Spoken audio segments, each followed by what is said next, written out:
We're live. Good morning, everyone. I'd like to call the study session of the University City Council to order for a special work session of the City Council. Madam Clerk, you have a roll call on. Would you like me to call the roll, or I don't believe that's necessary for this session. John, or is it? Yeah. It is? Okay. If it is, then I can do this very quickly, Madam Clerk. You don't have to worry about that at all. Councilmember Clay, Present. Councilmember Teeman, Present. Councilmember McMahon, Here. Councilmember Brenner, Present. Councilmember Fuller, Here. Councilmember Smotherson, Here. Mayor Crow's here. We have a quorum. We will move forward now and turn the program over to City Manager Gregory Rose. I do want to say on behalf of all of my colleagues sitting up here, we'd like to thank all of the directors and staff for coming in on a Saturday and joining us for a very pleasant work session. Mr. Rose.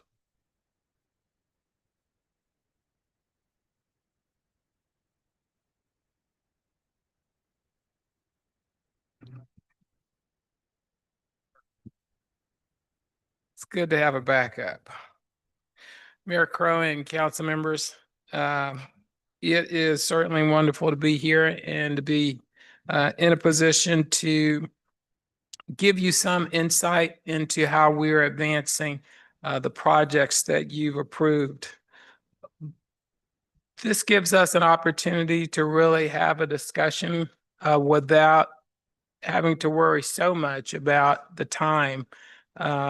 Normally it's compressed within an hour or 2 hour period. And so being able to be here today on a Saturday and really give the time that's needed to the projects, I think is commendable. The list that's being presented to you today is not exhaustive of all of the activities that are going on within the department. Clearly, we're still out collecting solid waste. Our police are still patrolling, and there are other projects, activities within each department that's occurring. But this is a comprehensive list of those major projects that you've asked us to advance. These projects are categorized based upon the priorities that you have established. And so with that, I will get started. The first project is the creation of a quarterly economic development report. The intention is to provide you with greater insight into the activity that's occurring within the city. So the number of businesses, the type of businesses, the type of investment that is occurring, as well as the status of the various projects. Would have been, I think, helpful for you to have something like this when the Market at Olive was in its initial stages. Now it's nearly built out. But those are it's projects like that that we will include. Any building type of activity will be included in the economic development report, and so you'll know on a quarterly basis what's happening. As I go through this, if you have questions, please don't hesitate to stop me. And if I can't answer it, have the directors here that can respond. Second project is to establish a business retention and recruitment program. Our economic development manager, Becky Alvin, has made good progress with that. They've already surveyed many of the business owners within the loop, especially to get a sense of what the need is. The idea is to create some sort of incubator program that can help minority and women-owned businesses to be better at operating. I'll get into that. That's a separate project that I'll get more into a little later on. But this one enables us to as well look at how are we going to recruit recruit new businesses?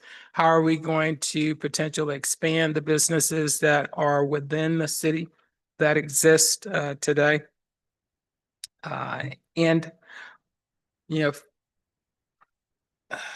really just how are we going to continue to diversify our local economy here? I think I've spoken with each of you periodically about why that is so important, how the Hancock Amendment impacts our ability to generate revenue, especially as it relates to property taxes. And so recruiting new businesses, expanding businesses is extremely important. In addition to working with the business owners, uh, Deputy City Manager Brooke Sharp is also engaging the EDRST board to see how can we create grants, how can we spur additional opportunities for businesses to expand using those funds, and how can we better use those funds in the recruitment of businesses. Can I ask a question? Yes. I'm sorry, I don't know what the order is. Do I just ask? Thank you. How have we even started thinking about how we make what our recruitment priorities are, and how that goes about? For instance, I know when I talked to the WashU person, Joanna, for the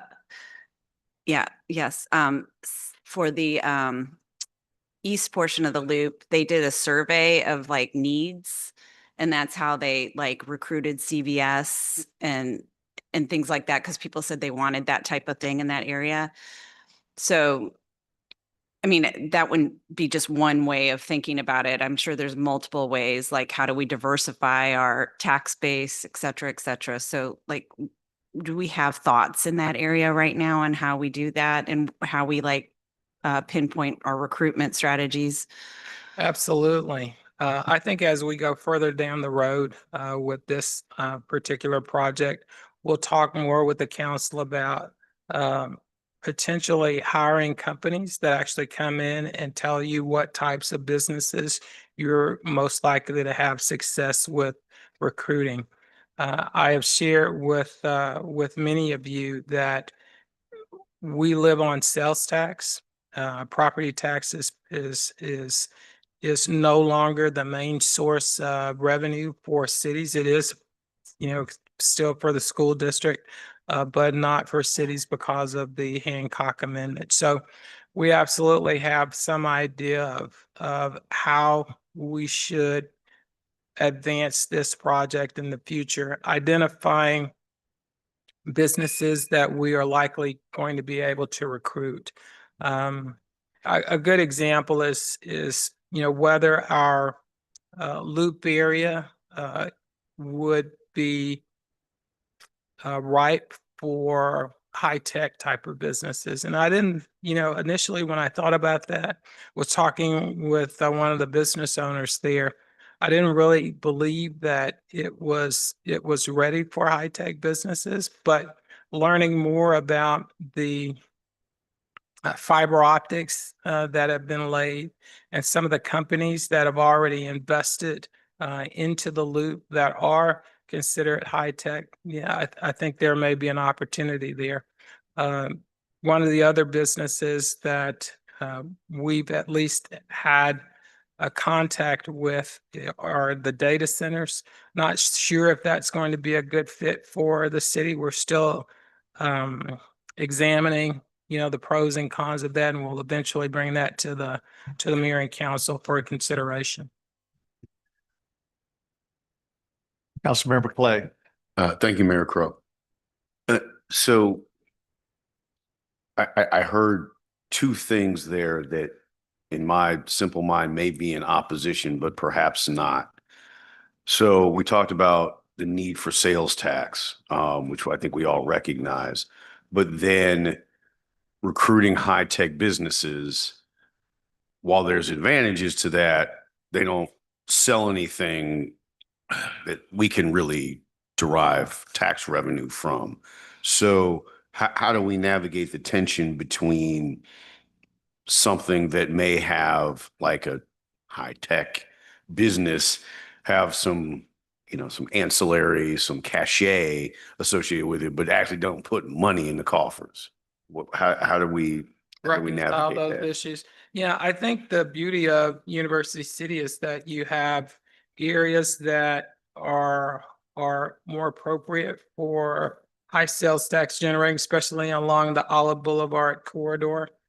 But you will also have an opportunity to create jobs that pay well above the living wage. And so if we are successful in recruiting those jobs, if we can get our own residents to be in a position to get hired for those jobs as well, then that increases their income, that increases their buying power, which ultimately allows for more sales tax to be generated here in University City, whether it's along the Olive Boulevard corridor at the West End at the market, whether it's in the loop with entertainment. So yeah, it's something, but I do understand that you have to strike a balance there, that you can't simply focus all of your energy on one area or the other. Councilmember Smotherson. Thank you. My question is, since July, Mr. Rose, have we been able to recruit anything in the last 4 months? I mean, or have we recruited any businesses since we started this, I guess, July of this year? There are businesses that are coming into the market, often. Have we actually been the lead in going out and recruiting those businesses? Only from the standpoint that we partnered with the developers and created that environment for them that allows them to go out and to recruit those businesses. But as far as making phone calls to certain businesses, I think first we need to know what are the businesses that are most likely to locate here in University City. We could go out and we could contact Apple and say, Apple, please think about, bringing your headquarters here. Are we going to have success with that? Likely not. But there are some businesses that we could reach out to that may indeed say, yeah, we think that locating our headquarters in University City works for us. We have to have a deeper discussion about what is going to happen with the industrial park, because that's where you have a real opportunity. If you recall, we wanted to look at expanding that, but the city that we had approached didn't have an interest in that project. So I think that we'll need to look at our own. What is it that we can do with the industrial park on our own? Should we just let it stay the way that it is? I certainly wouldn't recommend that. I think that you have a real opportunity there. Okay, and then my last question is that with recruitment again, with the Market at Olive development, are we at all working with the developer to try to fill that 4,200 square foot space that's still remaining that hasn't been filled? And are we working with them to try to fill that slot? The only space that we're aware of at this point that hasn't been filled is owned by Deerbergs. We believe that they are building spec buildings at this point, but not 100% sure. All of the other property that was owned there, all of that has been sold to my knowledge. Well, Now, no, there's a for sale sign in no, front of that one opening that's remaining, that's right next to Jersey Mike's and the AT&T store. So it's 4,200 square feet, and there's a for sale, there's a lease sign standing right on Olive. so lease or sale? Well, whatever the developer's saying, I believe it's they're leasing that. Yeah. So I again, think we're are- in similar things. The Right. property, all the property has been sold. Now it's up under different ownership. So they are for example, Deerbergs is in the process of building not just the Deerbergs, Right. but those out parcels as well. And so they may very well be trying to lease out those spaces to get, agreements on that. Something that we can certainly approach them on if they're any assistance that we can provide to them. We're certainly happy to do that. We have shared that before with them and with the main developer of that area. And so, yeah, I think that they know, but we'll certainly reach out again. Councilmember Teeman. Thank you, Honorable Mayor. Mr. Rose, I heard you mention in passing a data center. Are we is this, so we're talking about the same thing.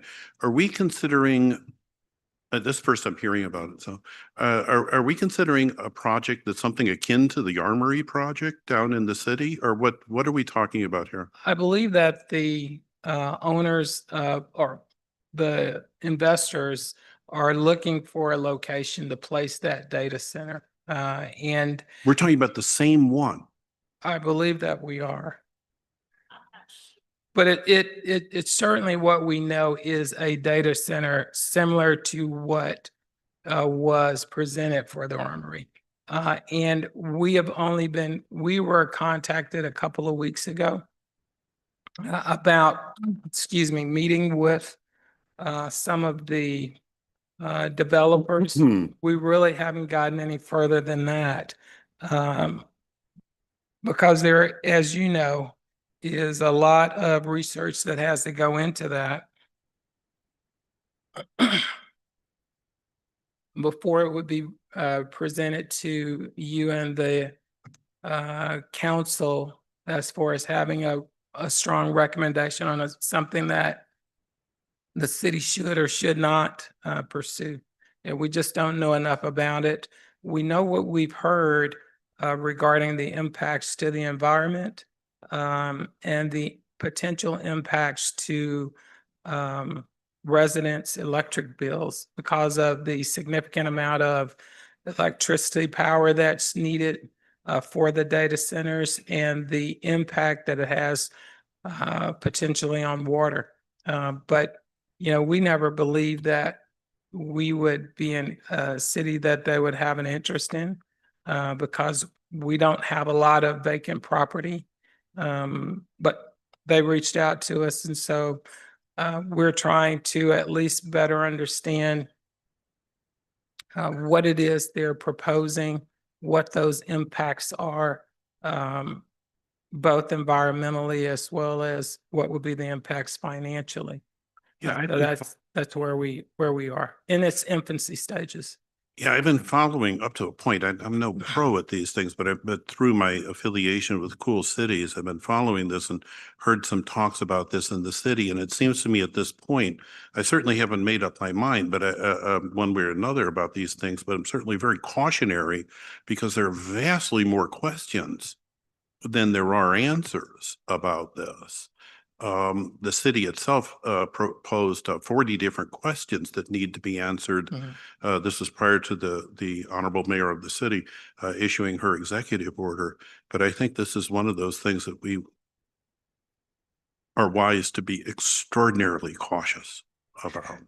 It could be the wave of the future. I could be absolutely wrong. We could be talking about, the airplane in 1920. That seems like a kite with a big engine on it and turns out to be one of our best industries. Or, we could be talking about the Edsel too. Our intention is simply to make sure that you and your colleagues are well informed and will ultimately make the decision about whether it's something that you have an interest in pursuing or not. And in order to do that, we might need to educate ourselves on what all of the issues are. Councilmember Fuller. On the back door, you mentioned tax support through taxes is diminishing. Have we gotten any reading this week? The county talked about the senior citizen tax freeze affecting income across the county by 26.6 mil. Is that, split up amongst all of the municipalities, considering we have a huge number of senior citizens? And I understand it's like 76,000 senior citizens were approved for this. Do we have any kind of a reading as to how that's going to affect us? We certainly don't have an exact number Yeah. at this point. We do know that sales tax does not make up a large part of our budget any Yeah, longer. that's right. So the major impact will be to the school district. Right. But having said that, we need to know better, have a better understanding of what financial impact it will have for us. And I just don't have that answer right now.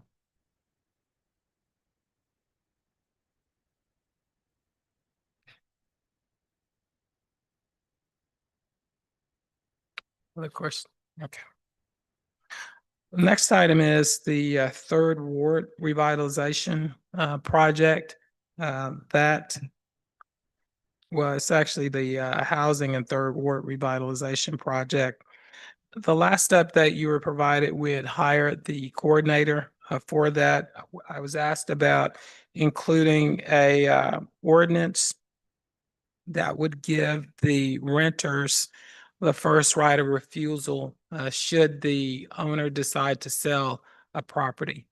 And the state passed legislation at the last session that prohibits jurisdictions from creating those types of ordinances. Regarding how we are advancing with the programs, the coordinator is talking with banks as well as with other stakeholders about establishing various programs. One in particular is the home repair. Our intention is to have a study session with you in January that will give you greater insight into the programs that are being proposed and to get your input and direction on how we are proceeding with the creation of those programs. Questions on that one? Okay. The Loop, excuse me, Capital Improvement Program. This is being led by Deputy City Manager Sharp. She has had, oh, I'm sorry.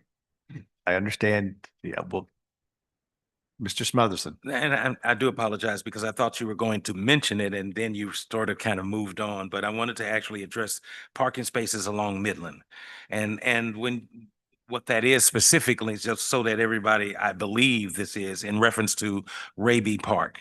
Mhm. And I will say that I think we missed a great opportunity to address this because St. Louis County just repaved that whole section of Midland and then remark the lines like they normally do. So again, where do we stand with that request? Because we're looking at adding parking to Raby Park, but what we don't have with Raby Park is parking along Midland, just like we do with Heman Park, just like we do all the way down Midland, and it stops literally.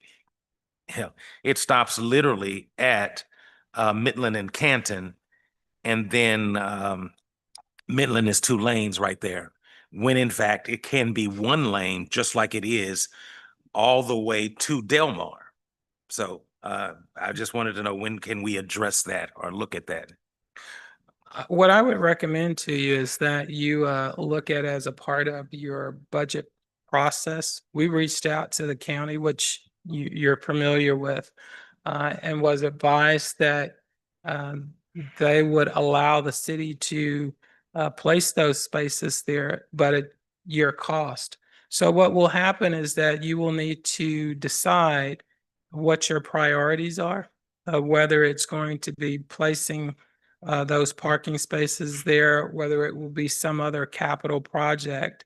But that's what the budget process is for, and that's will provide you with an opportunity to look at all of the CIP projects globally and then make some decisions on what you think are the priorities.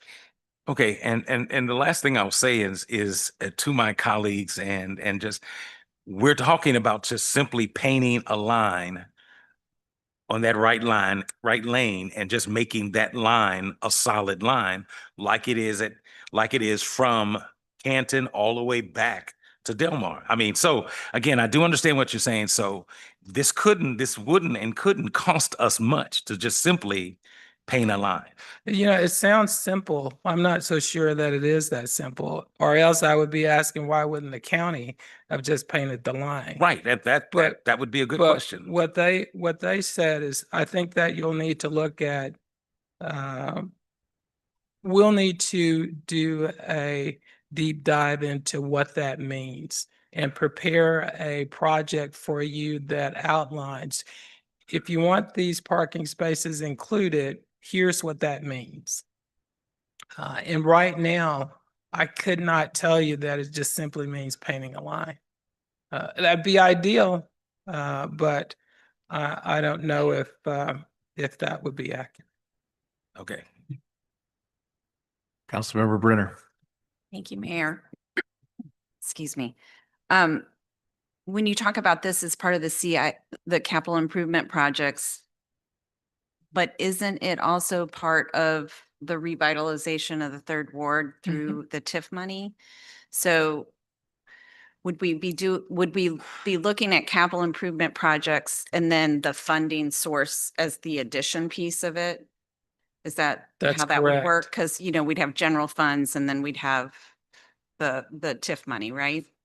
Right. You have an array of funding that's available for the capital improvement projects.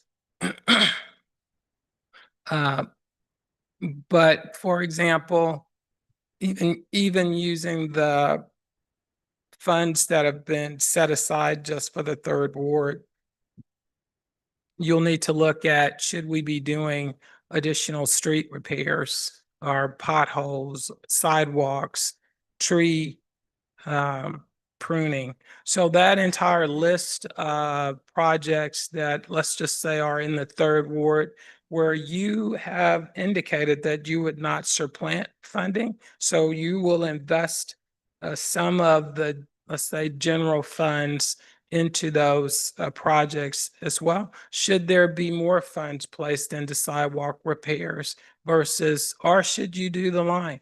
Those are the things that you will need to make some decisions on. When you know what are all the projects, what are all the revenues that are available to you?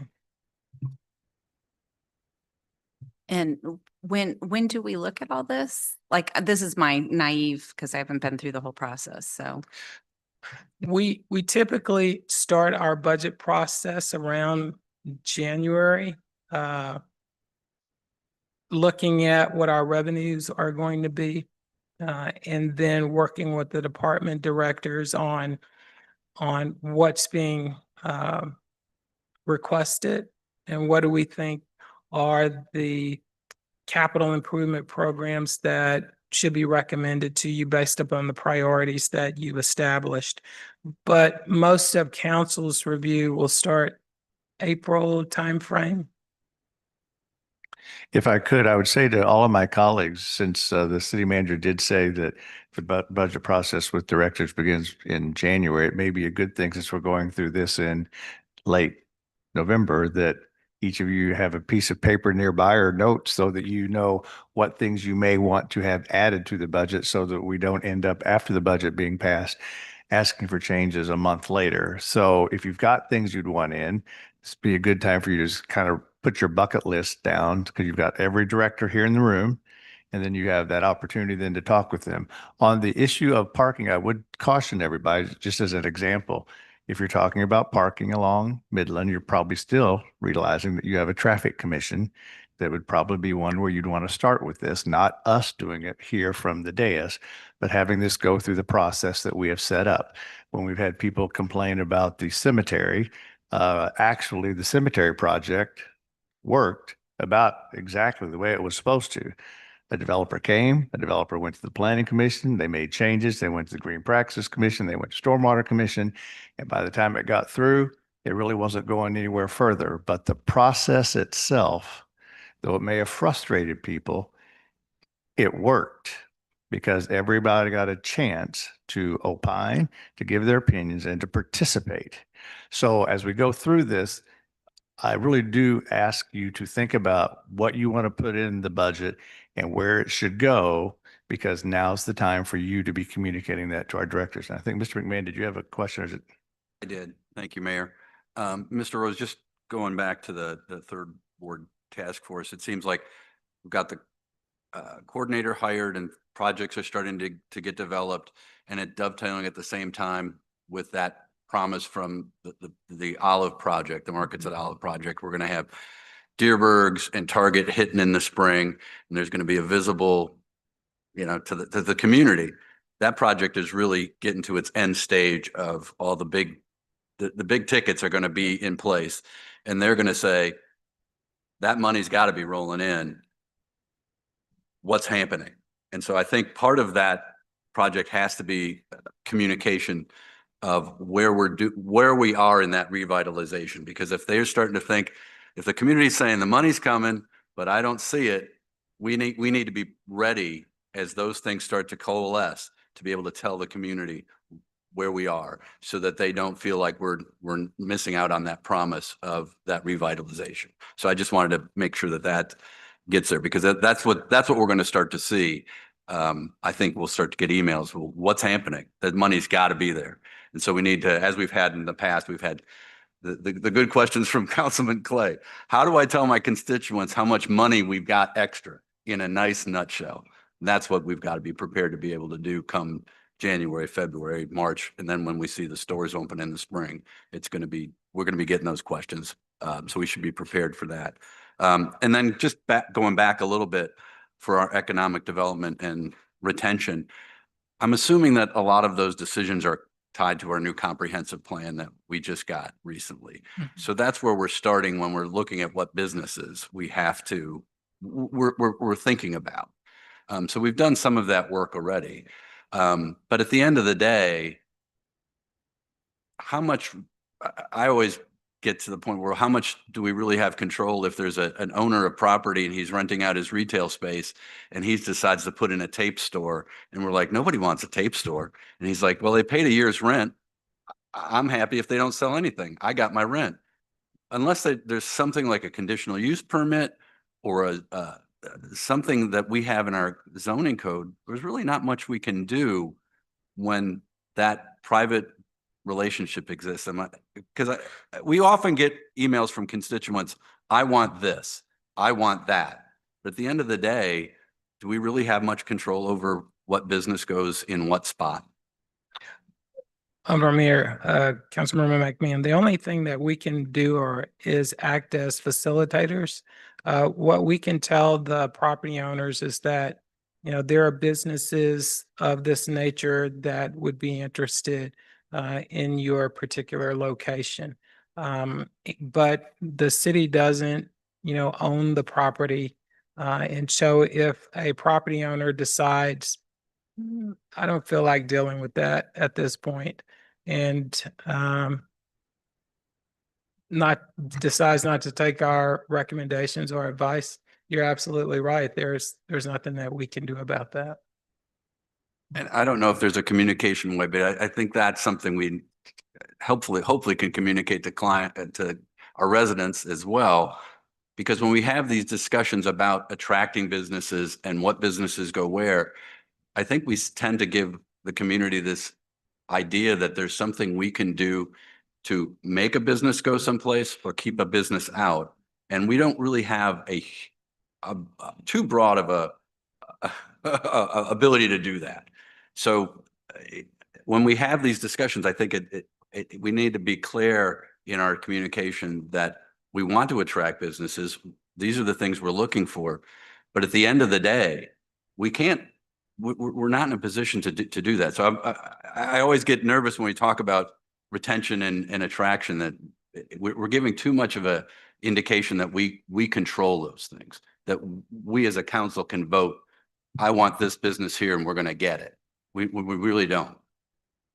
Right. And that's part of the reason that we want to have a program that has been vetted through the Mirroring Council so that it's clear to you as well as to the public what the limitations are and what role we can play in business recruitment, expansion, and retention. Councilmember Clay. Thank you, Mayor Crowe. And I certainly agree with Councilmember McMahon's point about the limits of our economic development, but I do, now let me speak out of the other side of my mouth. I do recognize that there are areas that have created ground that is more fertile for some businesses and less fertile for others. And so if we look, I brought this example of, we look at the Grove, for example. There's not going to be a laundromat in the heart of the Grove. Like that's just not going to happen. They have crafted things in such a way through SIDS and other, economic development mechanisms and special zone mechanisms to make it very inhospitable for, a junkyard to be there. And it's zoning and it's other things. And I know one of the things that is on the list of projects to discuss is our zoning project. So I think understanding Councilmember McMahon's good point about, no, we can't say this business, not that one, where private landowners are involved. But I think we can make the ground more hospitable to some and less hospitable to others. And that's where, and I know we're going to talk about this more, that's where I want to see our role enhanced to the degree, because there are districts who have done that. And we see in the Central West End, you're not going to get, a janky convenience store. You're not going to get that on the corner of Euclid and Maryland. And they did it. I think we can do it too.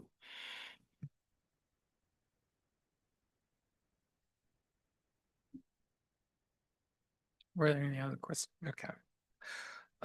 The Loop Special Business District, working with them to create a capital improvement program.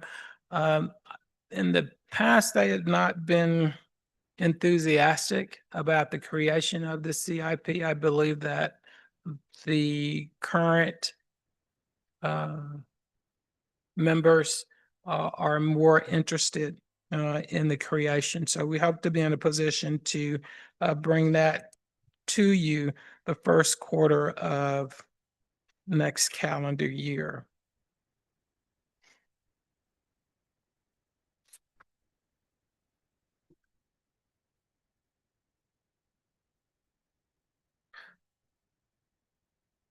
For the Olive Boulevard CIP, we're looking at changing the start date for that to January of 2026.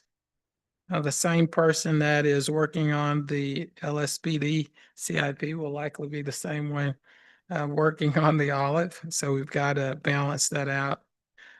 This one is the Develop the Minority and Women Entrepreneur program that we had a discussion during the development group meeting this week to outline kind of the expectations of that program. It is intended to work with women and minorities in helping them to run their businesses.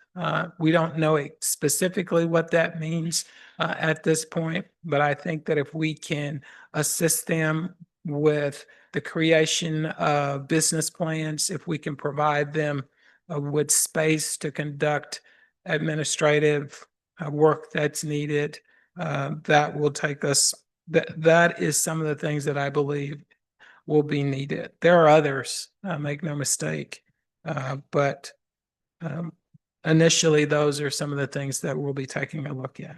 Councilmember Clay. Thank you, Mayor Crowe. Supportive of this. I think it's a great idea. We have a federal administration that is shall we say, not embracing of these kinds of initiatives. I know we'll be working with Attorney Mulligan on crafting this, but even advertising it as this, are we sadly in some jeopardy, even if we advertise this program as you have it articulated here?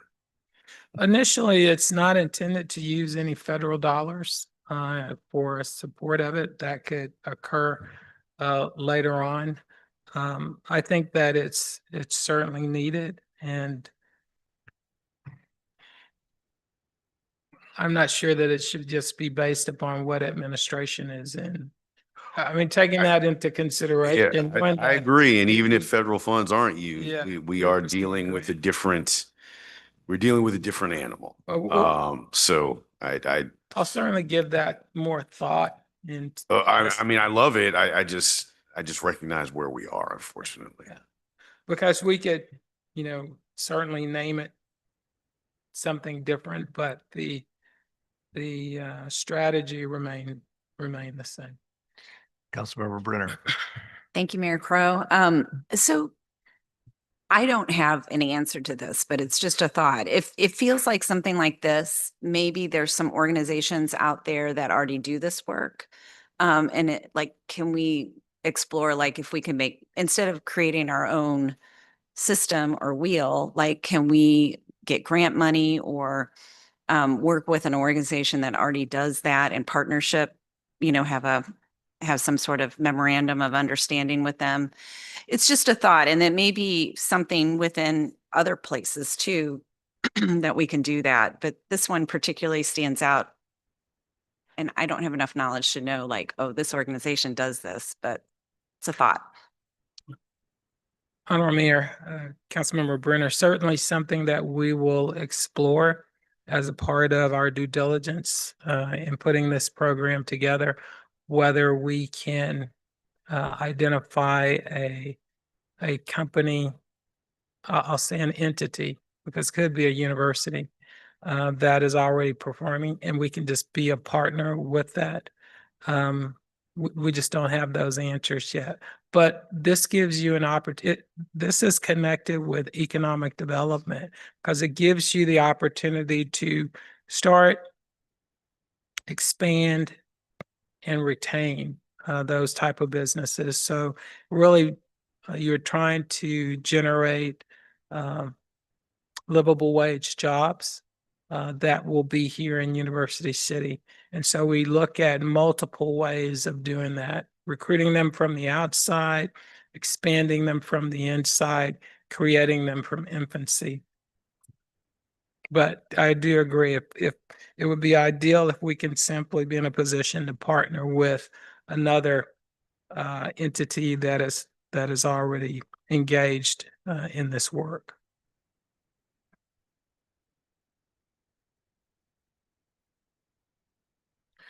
Next project is update the list of property inventory. We're proposing to have that project completed by July of 2026. I didn't want to have Brooke briefly. I received a couple of questions. This project isn't on here, but I would ask her to just give you a brief update on the installation of the charging stations. That is one where we had received a federal grant for that. We don't have the money yet, but I think Ms. Sharp can share with you some of the details of the project, where those stations were intended to be located, and any updates she may have received from the federal government. Good morning. So yes, we applied for a $500,000 grant. We would match that with $130,000 of our own funding for a total project cost of $630,000 to deploy 32 charging EV chargers in the Delmar Loop. The proposed location was the parking garage, Municipal Lot 4, and I believe Municipal Lot 1, if I'm not mistaken. But they would all be located in the loop. We actually applied the first round, did not receive it. We were alerted that there was a second round and that our application could be reconsidered. So we said, please do. Receive the award, and then the administration changed. We did ask what was the status of our grant. I followed up with the Federal Highway Administration. They told us to proceed as though we were going to get the funding, and so that's what we've been doing. Public Works Director Morella is overseeing the project. She's been working with the Federal Highway Administration to put together a grant agreement that will eventually come to the city manager and then to this council for approval. But yes, right now we've been told to proceed as though we're getting the funding, with the understanding that with this administration, there is a possibility that we might not get it. Due to the program, I think that it was maybe being terminated. So that's where we are, but we're proceeding as though we're getting it. This was something that we had received a number of requests from the Loop Special Business District as well as other businesses in the Loop for EV chargers. They thought that that would welcome more guests to the Loop. They actually wanted to seek funding from EDRST. But this opportunity came up, so, we submitted the application for it and were awarded the grant. So, and I can answer or try to answer any questions that you all may have. Councilmember Brenner. Thank you, Mayor. I just want to reinforce that I think it would be a really good thing. I have an EV car now, and I was saying that when I travel places, I now have to look for areas that I could charge my car, and with a hotel going in, that would be beneficial for the hotel because you could charge overnight. So, and we do not have a lot of charging stations around this area in St. Louis. So, just reinforcing that I think it's a great idea.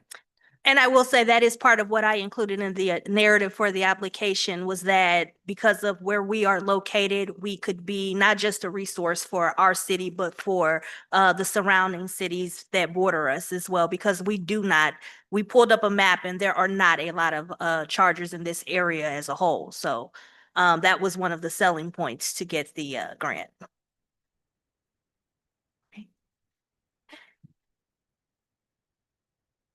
Thank you.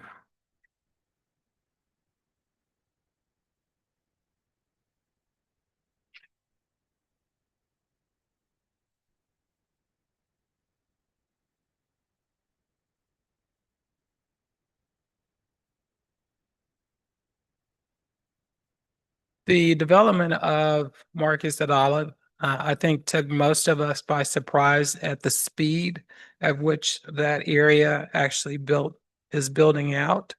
And so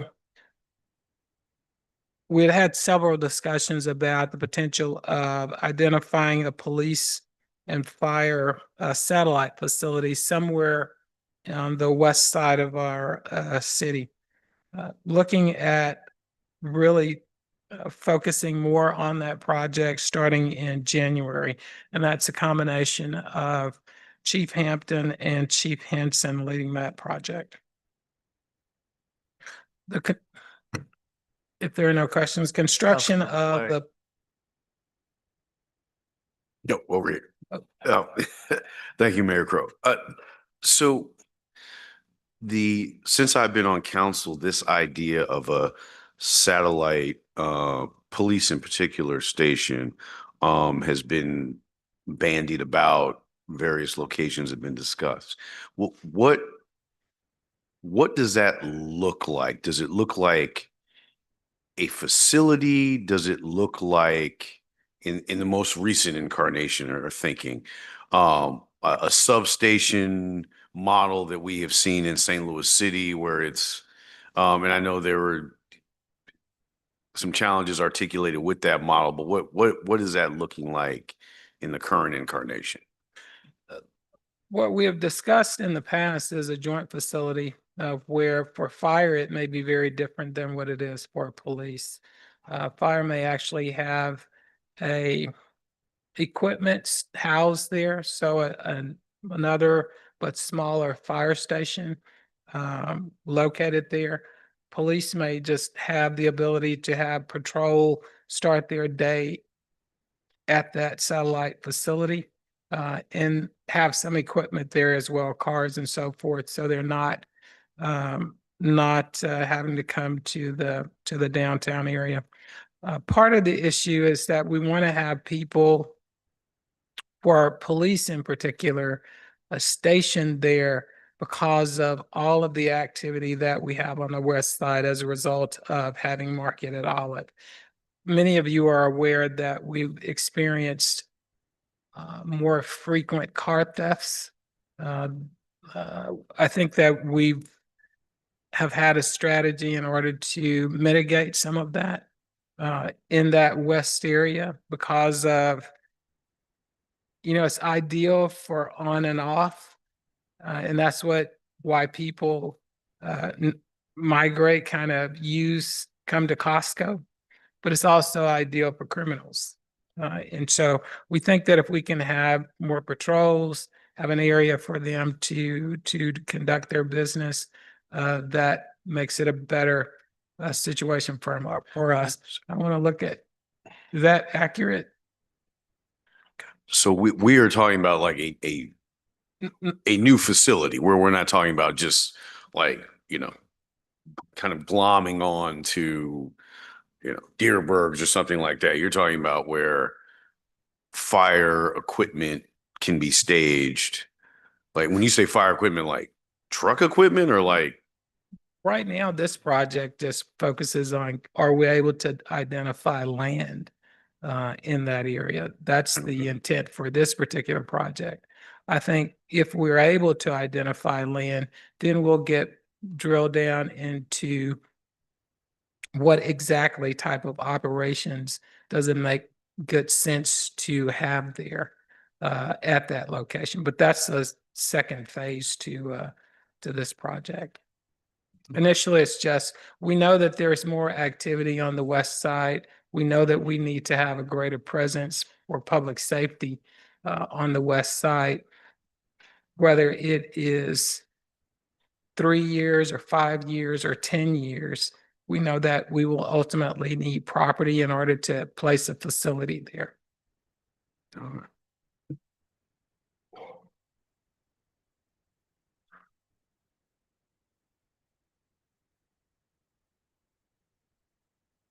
Construction of the police and court facility, that is scheduled to be completed, and those operations moved into the new location in April of 2026.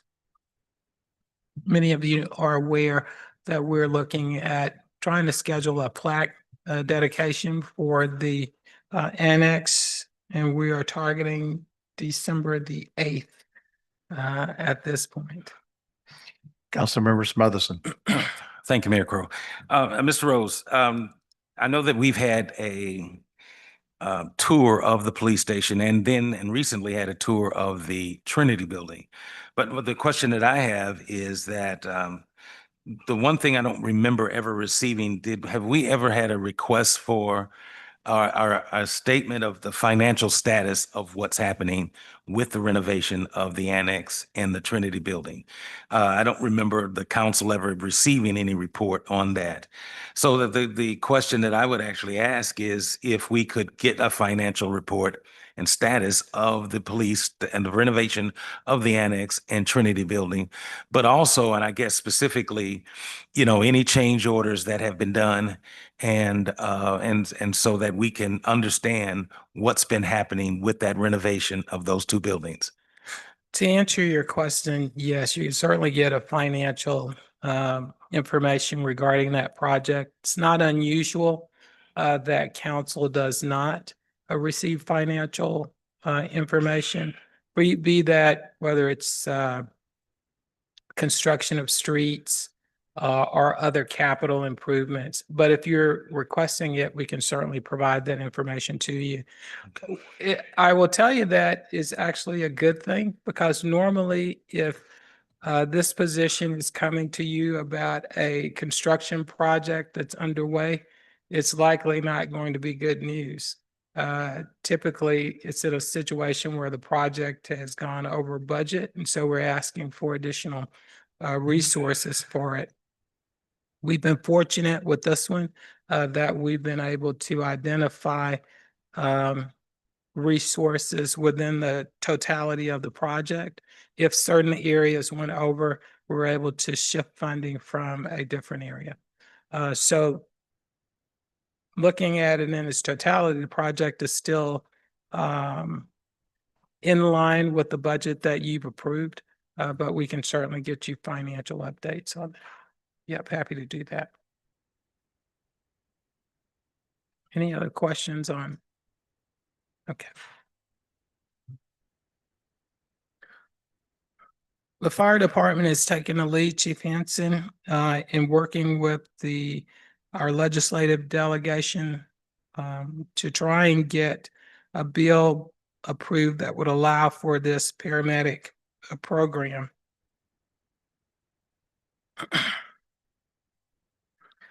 Haven't been successful for the past probably 3 years at least. So not sure what success we will have with it, but it's something that we believe Chief Henson, Fire Department believe would benefit the community. So we are looking to continue trying to advance it. Did you have any other comments? Nope, you're good. You're good. Unless we have questions on that, we'll have Deputy Chief Wilmoth here, as well as myself can respond to any questions that you might have. Okay. Establish a vacant building fee. That's something that we are preparing a white paper on. We'll need to have a work session with you. Looks like we're targeting May 2026. That would provide you with pros and cons of creating that type of fee. But that project is underway. Councilmember Clay. Thank you, Mayor Crowe. City Manager Rose, I thought we had some sort of program that, and I could be mistaken, sure, certainly would not be the first time, that had some sort of fee associated with a vacant building now. We do. We have a program where you are required to register your, let's say, home if it is vacant. Let's say you rent your home out. Haven't rented it for several months. Then yeah, there is a program that we currently have that requires you to register that, I believe, with our planning department and our finance department. So that program is in place. We're talking about something a little different for this program, and it is attempting to address some of the discussion about the number of vacant office buildings that are within the loop that we would love to see have tenants in them. And so whether it's reasonable to create a fee structure that if you're not occupying that space, then you would be charged a fee for that. And the council would have the ability to ratchet up that fee to encourage you to occupy that space. We don't know enough about it at this point to say whether it's a good or bad idea to pursue. We're trying to inform ourselves about that concept and then bring back to you what our recommendation is. Initially, though, having a work session with you just to lay out, we've done the research, here are the pros, here are the cons of having this type of program. So if I'm understanding, so the current state of play is for vacant, and I guess the focus is on home. We have a registration program. I believe there is a filing fee Mhm. associated with that. Again, in my simple mind, a vacancy is a vacancy is a vacancy. So whether you have a vacant home or a vacant office space, we don't want that. And so it seems like there's broad applicability for this enhanced program, be it in a residential context or in a commercial context. So I guess I would encourage us to look holistically. How do we disincentivize vacancies, irrespective of where they manifest? And then, yeah. So this began in July of 2025. The work session will be in May of 26. That's what we're targeting at this point, yes. Okay. So the status of the vacancy registration program we have now, that again is decidedly more residential, do we have an understanding of where that is? How is that program being implemented? We can get information for you on the status of the program. Not prepared to present that information today, though. But Understood, certainly we'll be able understood. to get that information for you. Thank you. Councilmember Fuller. Thank you, Honorable Mayor. Just to load on this before Dr. Wagner, we've had an extended discussion, and just in our ward, I have a listing of vacant homes, some of which are in such disrepair that we're moving forward. I've come to understand we have a whole pot of money set aside to buy homes, and the pot of money is significantly less than the number of homes that we need to either move on to destroy and resell. Does that all come under this idea, this vacant building? It could. What we have now is funding set aside for our demolition program. Correct. Yeah, So that's if the home is determined to be uninhabitable and or just riddled with violations and the owner is unwilling to repair, then we start a process of trying to demolish it. So that's what we have today. The intention of this vacant building program, we will is simply at this point trying to fill those vacancies. understand. But that's the reason that we're having a work session with you once it is more established to get your direction on, we like this. Maybe you think about tweaking it on this end. Maybe you expand it to homes, not just commercial, which is what we're hearing. And any other comments that you would have. Initially, it's just really educating ourselves more Okay. on The intention the of concept. this at this time is more steep toward the business perspective then. It Correct? had been. Okay. That's All right. correct. Yeah. That's not to say that we can't expand it to include housing though. Thank you. Councilmember Smotherson. Thank you, Mayor Crowe. Mr. Rose, just a real quick question about the vacancy building fee. How then would this be applied to the city who owns a building and maybe even still have an empty office space? So how would that apply to the city owning property, if you understand what I'm saying? I think that's something that you would need to discuss as a part of evaluating what we ultimately propose. You're in a unique situation that you do own a building, a parking garage that you end up leasing. You'll need to make some decisions about whether you want to treat yourself different or whether you want to treat yourself exactly as you treat other businesses. Since you are kind of operating in de facto private sector business. But that's something that you'll decide later. My question, I guess I'm kind of intrigued by this conversation, but almost more in a philosophical context in that I think we've got an awful lot of uh, ordinances and regulations on the books already on a lot of this that I'm not sure that we're enforcing everything we've already got. I think I would ask my colleagues that when we get together back in January, we need to sort of step back and say, okay, this is a good discussion, but are we enforcing what we've already got?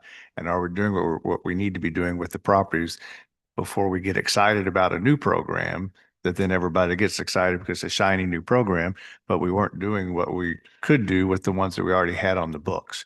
So I would like to temper it just a bit because I'm struggling, and particularly an easy example right now to me, I think would clearly be the 2 miles of Olive Boulevard, where I think you're going to continue to see properties changing hands, but you're also going to see people who are, for lack of a better phrase, are probably going to be land banking and not necessarily putting more money into their buildings.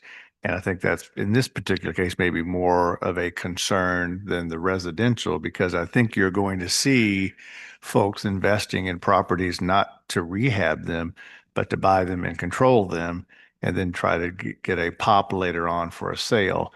So I just would like to make sure that we look at the status of where we are and what we've got before we go too much further into something else. I think we also have all expressed concerns, particularly for the third ward, where you have more homes that are rental and they are owned by larger groups that own multiple properties. But again, I'm not sure that what we're talking about here necessarily improves that situation yet. So that's my only caution to my colleagues.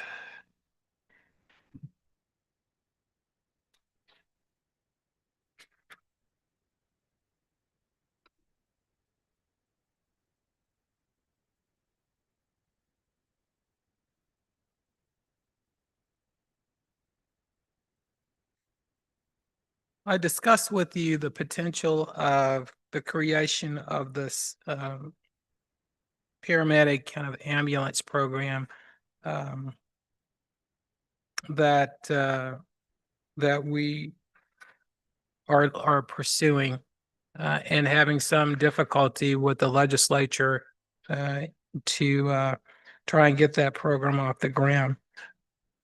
We initially proposed the expansion of the fire sales tax would be used to fund that.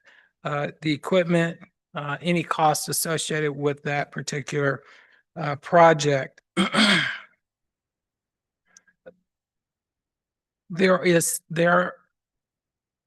still a great deal of equipment, excuse me, that needs to be replaced within fire. We think that having additional resources in order to speed that process up would be helpful for us. So we would like to pursue in November of 2026 the sales tax initiative that would make that quarter-cent sales tax more for general use within the fire department. And not just specifically for the kind of ambulance type of program. And we're proposing to pursue that in November of 2026, which, as you know, will be the midterm elections. But the note says that we need legislation from the state first. Or- We need legislation from the state for the paramedic health service program in order to develop that program and to actually make it occur. But in the meantime, that's not the only need that we have. We still have a need in the replacement of fire apparatus, whether it's ambulance, whether it is fire trucks, And it would be good to have additional resources that we could use to, for that purpose. So these two items are not coupled, they're separate. That's true, but only to the extent that if we are successful in getting the half-cent sales tax or the quarter-cent sales tax expanded, we would also use those funds for the ambulance program if we can somehow convince the legislature to allow our fire department and others to have that program. And has that program ever had a committee hearing in Jefferson City or anything of the like, or is this are we plowing the field for the first time? Let me turn to Deputy Chief. Are you? Sure. Deputy Chief Wilmoth is here and can respond to that question. The short answer is you can have the program right now. It's just not funded through any insurance base, right? So just like a regular ambulance call, you could bill Medicare, Medicaid, or your private insurance. There's no payment set up for this function. So it's called MIH, Mobile Integrated Health, or Community Paramedic. You probably heard one of those two terms. There are places that have it. It's just all in-house money, if that makes sense to you. And who has it? Melville, Pattonville, a lot of the districts that have a The little fire districts have them. right. Some of the municipal, Richmond Heights and us and Clayton talk about it. It's just funding money, right, to go out. We have a licensed community paramedic on staff. There's things we could do, but you can't bill for those services yet. That's the real hangup. Correct. But my question was, has the proposal that the city manager mentioned that requires legislative approval ever been introduced in Jefferson City or ever had a hearing, and where did it go? The community paramedic licensure is a thing. It is all through the state. So you can function in those home visits now. Yes. It's just a matter, the hang up everywhere is the funding for that service. Yeah, right now I could go out in the truck, because I'm the medic. We could do those services. It would just be paid for by the city. I understand exactly what you're saying. What my question Yeah. is, the city manager's note says that this requires legislation in the state. And I am asking, has the bill ever been introduced that would take care of this, or are we plowing this field for the first time in January of 2026? If I understand your question, the law doesn't keep, Anthem from allowing you to build. They don't have a code for it. So I'm not trying to be evasive. The funding doesn't exist at that level. You can have a program, but there's no Medicare or Medicaid code for that. The regulation doesn't exist for that. So that part of it, yes, is still being debated in Jeff City, if that makes sense.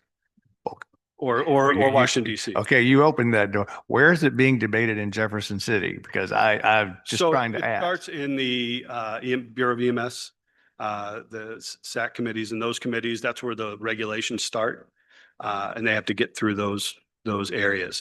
There's an MIH committee at the state that is going through some of these regulations now, but they don't control CMS. They don't control Medicare or Medicaid. That makes sense, right? Did I answer your question? Not exactly, but I'm getting the impression that there's not been a bill introduced in Jefferson City yet that takes care of this problem the way the city manager has put it on this sheet of Right. paper. That's correct. Okay, and if it hasn't been introduced before, who are we talking with now to have it introduced, and who is going to carry it forward? Or is anyone? I just want to make sure that we're clear regarding what's being proposed. The program, if cities wanted to cover all of the costs associated with creating this program, you're able to do that. But you can't recoup any of your costs because you can't bill. So that's the issue that is being pursued in Jeff City. And My understanding is that they will be working with our representatives. I won't say specifically what representative. I think that there is certainly some that are more sensitive to this issue perhaps than others, in order to try and get a bill introduced. But there's no sense in doing that, introducing a bill if it is destined to fail. So we want to make sure that we have laid the groundwork in talking with the various representatives there prior to the introduction of a bill. Because for something like this, you will likely get some pushback on it from others in the healthcare industry.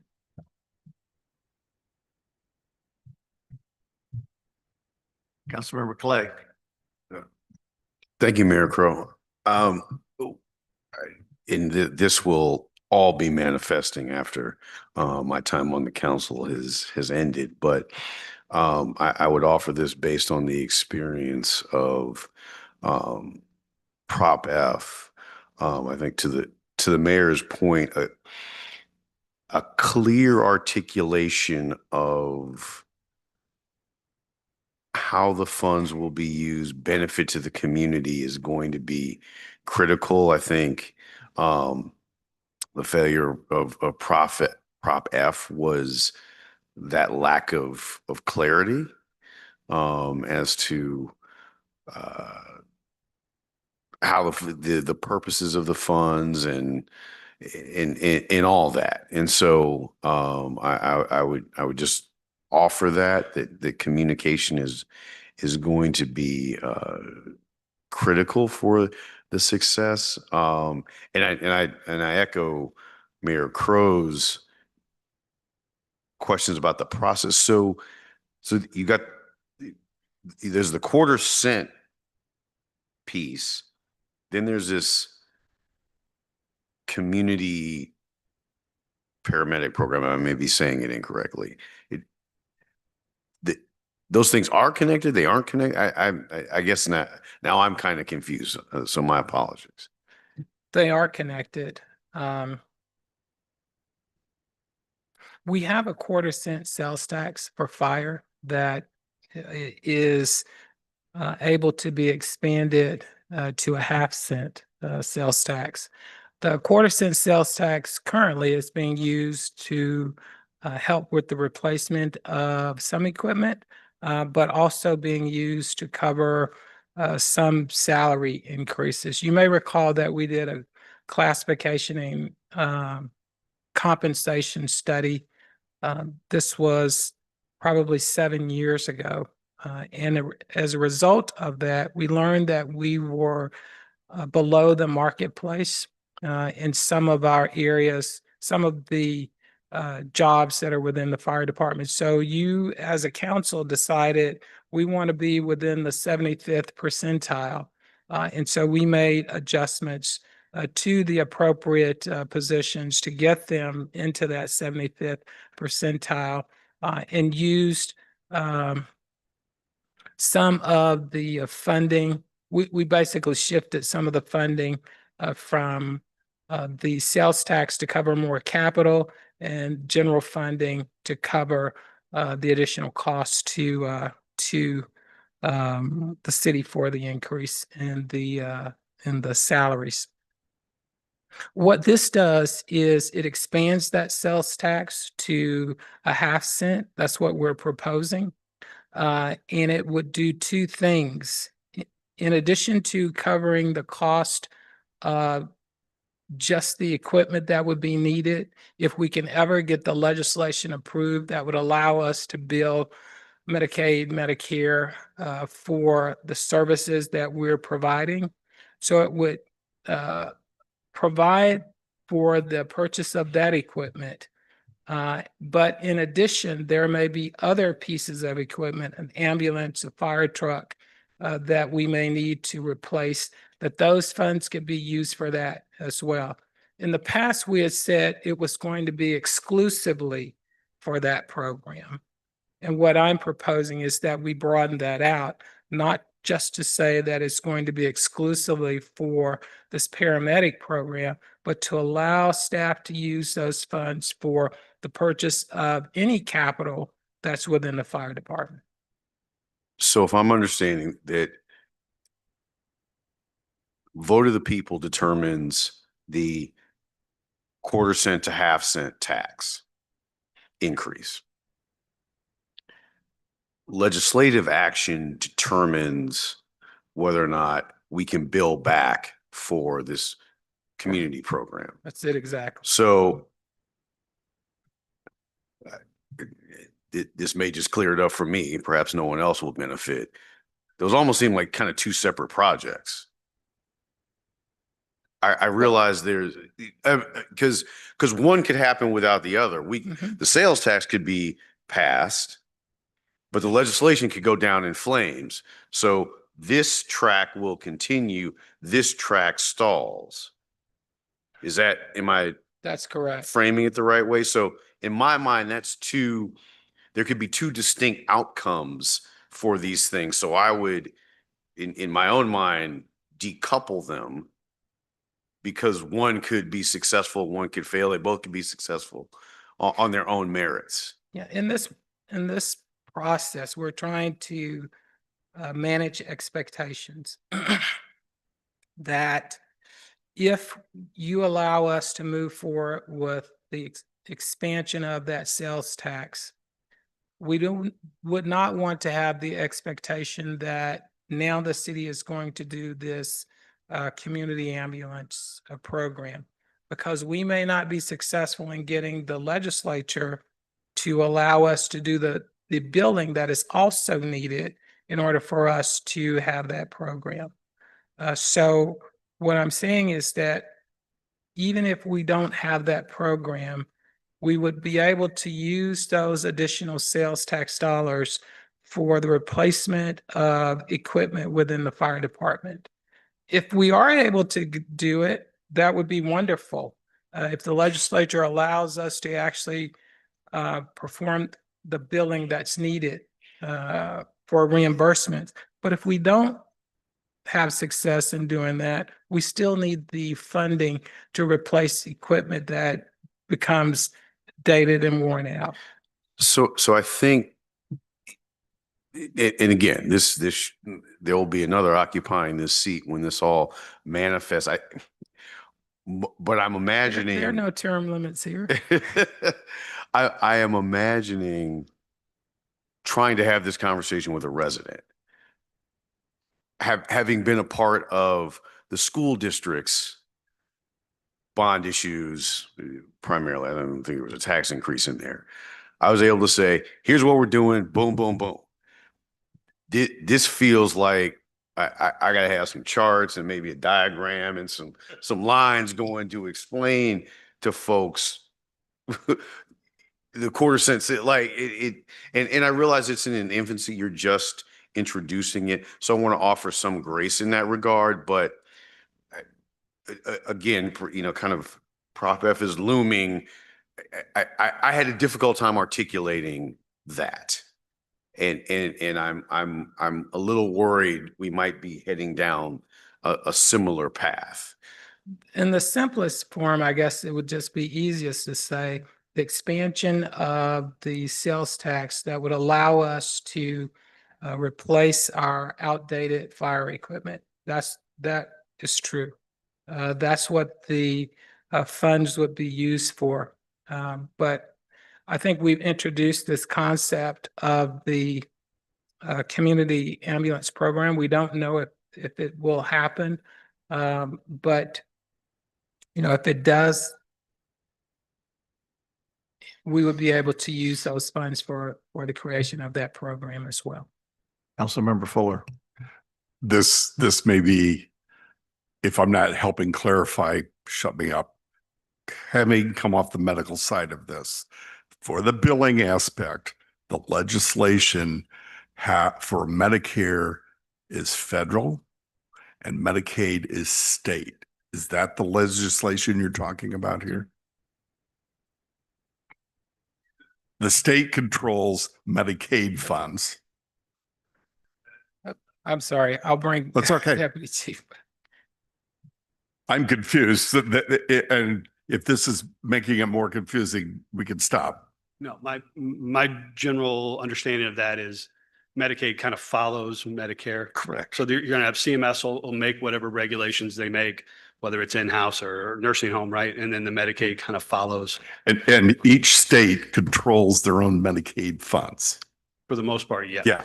Right. Under the guise of the federal But funds. they're going to generally follow when we bill a patient for Medicare or Medicaid. Exactly.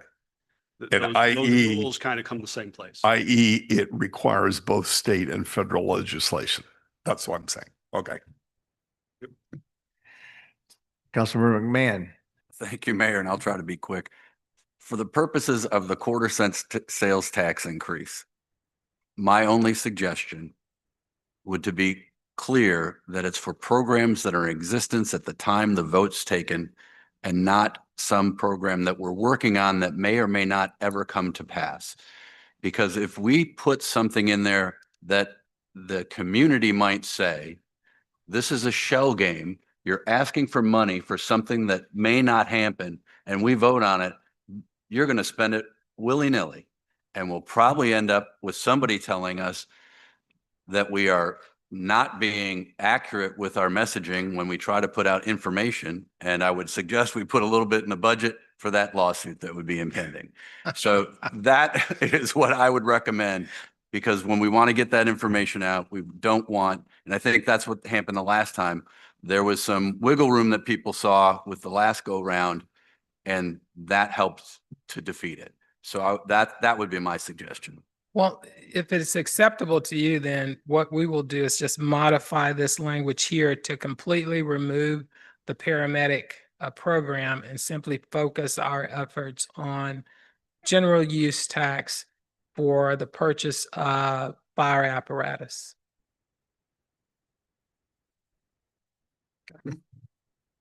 Councilmember Clay, and we've kicked this horse a lot. So Councilmember Clay, I'm not sure how many more questions you have. I think that approach makes sense. One thing, that's it, easily digestible.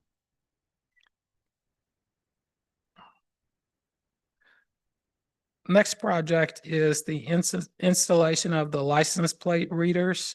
I'm told, Captain, you can respond to that with the statuses. Thank you.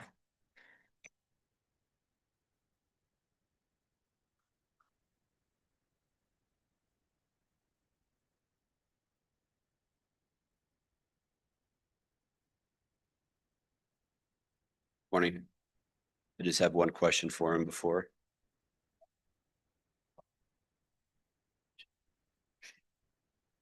You can actually be. The chief has applied for grant money through the Blue Shield program to help pay for new license plate readers and surveillance cameras throughout the city,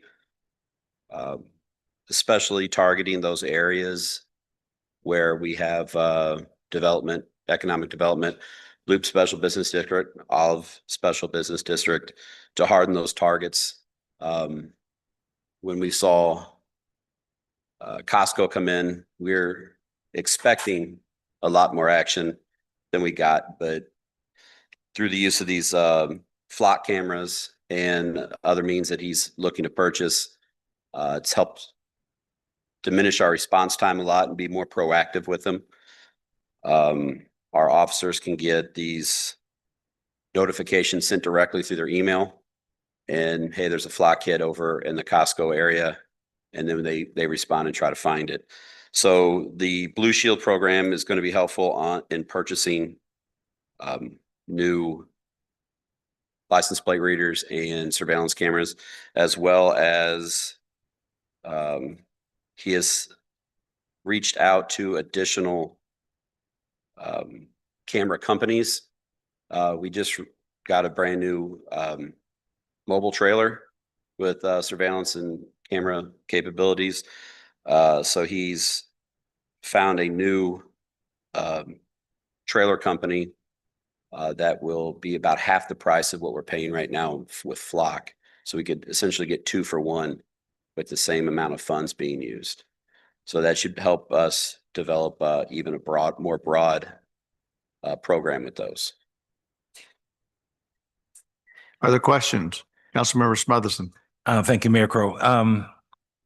I just wanted to say, Captain, I think this actually resolves one of the categories that we were going to address early on, later today under policies and other projects, because I was asking the city manager, Mr. Rose, if we were using the Blue Shield program, and because I saw that, and that was additional fundings for municipalities from the state, I believe. Is that correct? Okay, so good. I'm glad to hear that we are using that opportunity and those grants. So that's all. I just didn't have a question, but we're only using that for the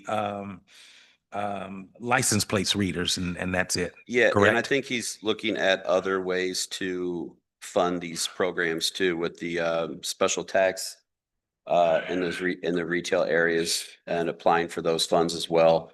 Is it the there's a lot of, EDRST. Okay. He's looking to get some of those funds as well to help for these programs. Okay, so we can mark this off for the category, because that Anything I was can my do to only help. question. Thank you. By the way, to my colleagues, we're probably going, we're probably needing to keep muscling through this. This is simply a work session. You are welcome to take a break anytime you need to, but otherwise we'll probably just keep moving through until we go to lunch. So unless someone has a motion, otherwise we'll just keep moving forward. Mr. Rose.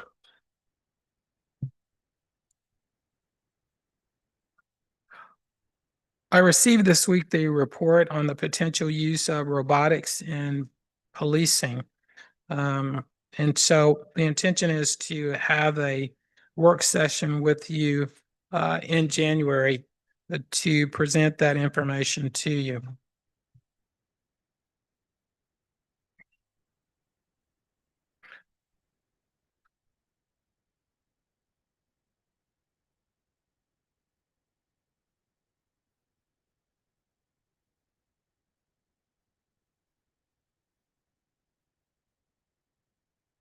That it? Can't see that. No, I'm good. I think that's it. Okay. Improve landlord property manager registration lists, evaluate vacant house fees. That's the program that Councilmember Clay just mentioned. We're looking at examining the structure of that program, seeing how that we can enhance it. But what I'm hearing from you is that as a part of the other program, maybe a way of combining both of them if you decide to pursue it, or maybe just making improvements to the existing program.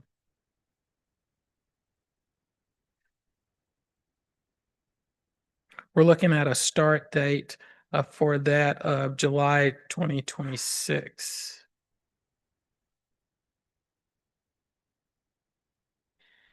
Solid waste rate study, that project has been completed, and it was completed in April of this year. Report on the architecture board. You may recall that the Planning and Zoning Commission committed to taking over that role of that board. So now we need to have an ordinance developed that outlines what their responsibilities would be. And so I believe that certainly once after our new planning director is on board, that person will end up working with the planning commission to identify exactly what they believe that their role should be, and to prepare that initial ordinance for your consideration that at least appoints them, tells about the memberships, tells about the roles, and then they can get drilled down and talk about procedures and so forth. We're anticipating having that project completed in July of 2026. Councilman Ford. Thank you, Honorable Mayor. Since I'm liaison to that group presently, do you see that as a subcommittee or as a just in addition to the current working members? It will depend upon what the planning commission, how they want to structure it. And that will be determined, and we'll place that in the ordinance that is proposed to you. When we initially had the discussion with them, I didn't get the sense, at least from staff, when I talked with them, that they wanted a subcommittee. But they also, based upon comments that we received from you, we know that we need to have someone that has an architectural background, a part of that membership as well. So how do we integrate those things? And in the current structure setup, we have appointed architects. Okay. And that is currently, I guess the number of architects would be the sub question that we have to decide if we're going to go that way. So, but we are requiring a certain number of architects. We may just want to change that number if that's, we'll have to take a look at that. Right. Yeah. Thank you.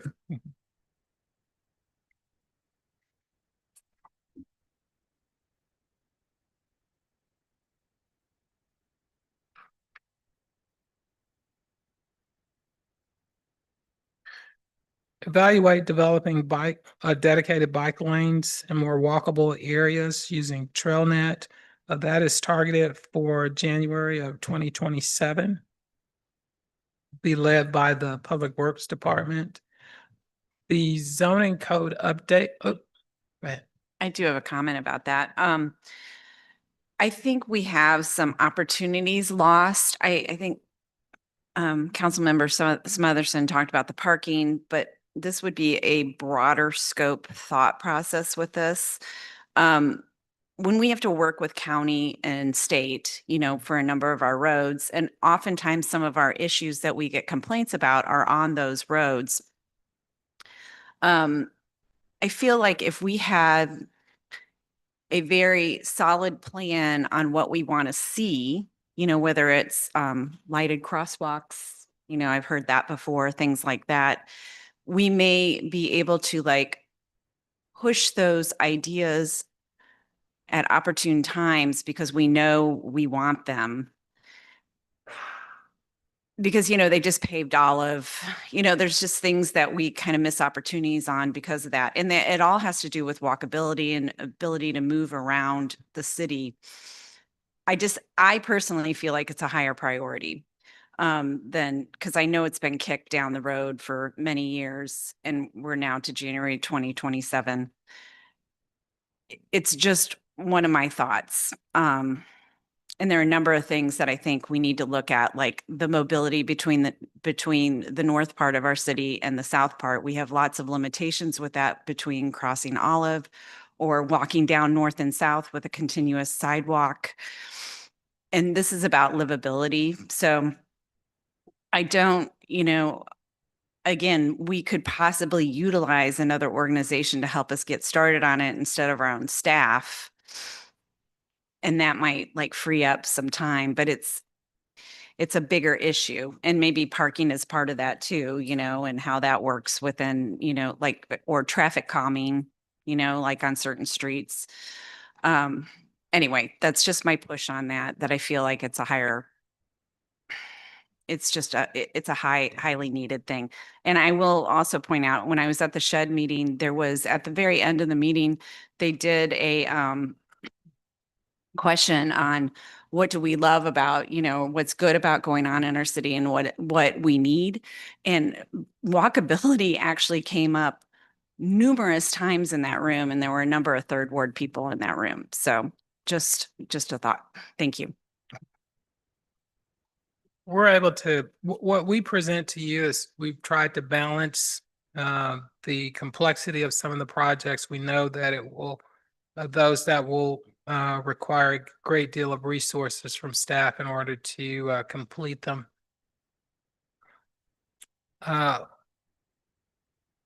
with the priorities that you've already established. And so at any point, I think that if you as a council want to change those priorities, you're certainly able to do so. But one of the things that I stress with staff is making sure that the information that we provide to you is accurate and complete, and that we're just basically doing a very good job with the work that we put in front of you. I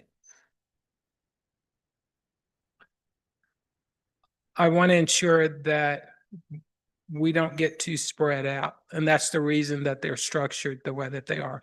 It's not to say that, you can't at any point say, this is a higher priority than this project, but we would need to know what that balance is. Councilmember Smotherson. Thank you, Mayor Crowe.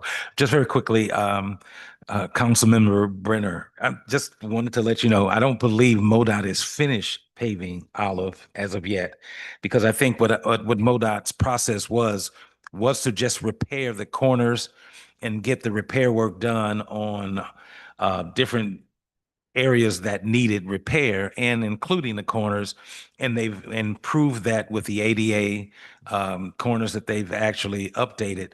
But as overall, they have not finished paving. And I think that what's going to happen is once they finish paving, then we're going to get the crosswalks at like between Heman and at Heman Park, and then down by Snooks. I think that's when that will be established. So that's it.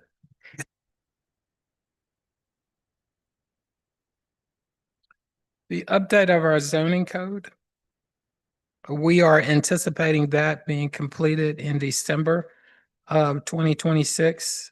We expect to have a draft in February of 2026, and which will mean a work session with you shortly thereafter.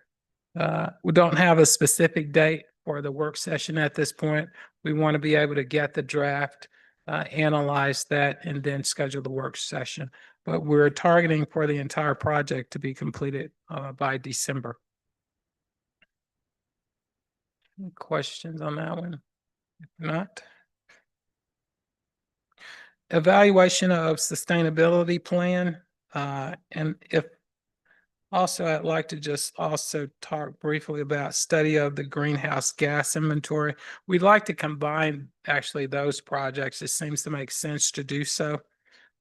We'll be placing on the Green Practice Commission next agenda a discussion of the scope. It was specifically targeted for the greenhouse gas inventory, but likely trying to broaden that out and identify what is it that they are recommending we pursue with evaluating sustainability and this greenhouse gas inventory study. So our intention is to combine both of those projects into one, work with the Green Practice Commission on a scope, and then bring that information back to you before we proceed with that project. Is that acceptable? Sorry, Honorable Mayor, when will your recommendations about this continuation come before the green practices? We're looking to have that on their next agenda. Good. So good. that is, they've met this month, so are they meeting in December? The next meeting. Very good. Thank you. December. Yep.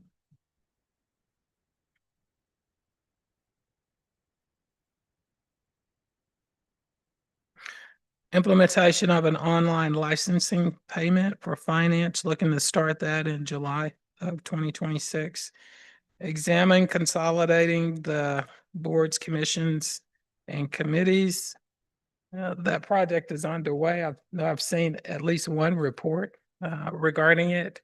We don't have a projected completion date at this point, but once we have an opportunity to go through all of the boards, committees, commissions, the next step will be to have a work session with you.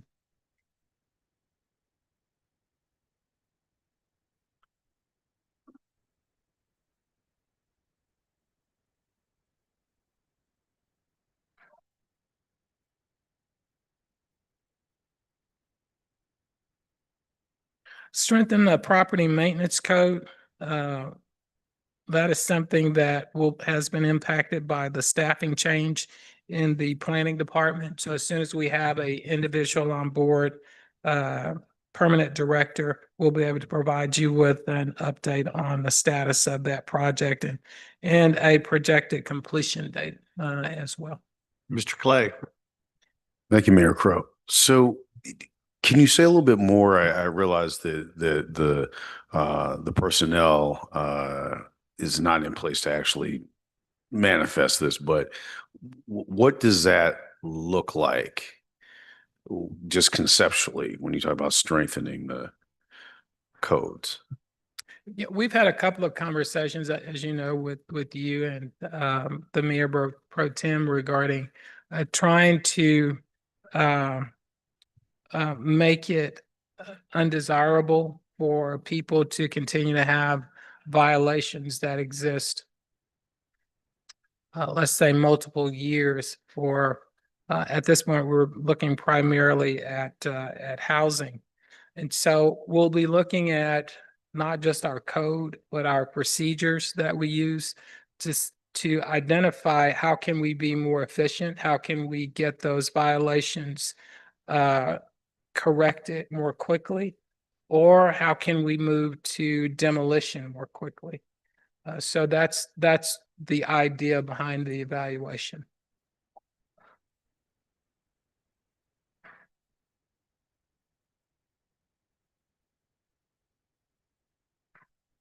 Evaluate University Heights proposed stormwater ordinance. This is proposed completion in December of 2026. It's currently up under review by the Planning Commission. I believe a subcommittee is still reviewing it. They're coupling that project with the zoning code update. And so what you'll see is a match between the completion of the zoning code update and the completion of the evaluation of the stormwater ordinance.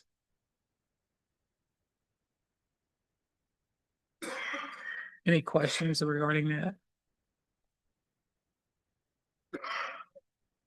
Evaluate the purchasing card. We're looking to hire a new purchasing manager that will be responsible for that project.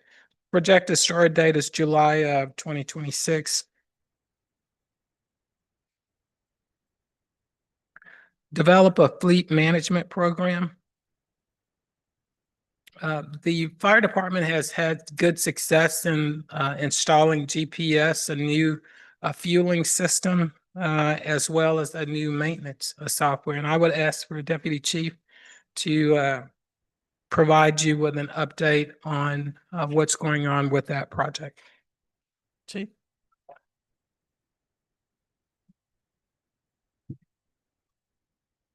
The fuel tracking has been updated. So now all the trucks as they come in, they put in their personal code. So you can see the person that is doing the fueling and the truck that is getting gas and is able to track that over time, obviously, which is kind of nice. There's the GPS system, which is on all the vehicles now, so they can kind of see where those trucks are going, how long they're down, how long they're running, are they running the routes, those kinds of things. And then there's a tracking system within the garage, so they'll open a ticket on a truck and they can kind of see from start to finish, the ticket's open, this was done, this is when we got this back, it's back in service this day. And also that works with the GPS saying when it hits certain mileages or when it's a certain time frame, that truck automatically comes in for maintenance. So it's just much more trackable than it used to be. Right. So you can kind of you can see what's been done to each truck and maybe when it's time to replace some of those things as well. Big question.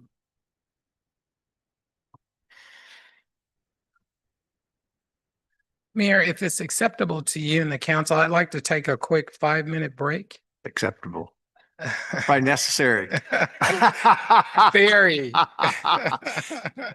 But we do have a lot to cover, so please be mindful to everybody. A 10-minute break. Thank you. 5 is 5, but I don't know, there's some physical limitations.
Okay, folks, if we could go ahead and get started, please.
If we could go ahead and get started, please.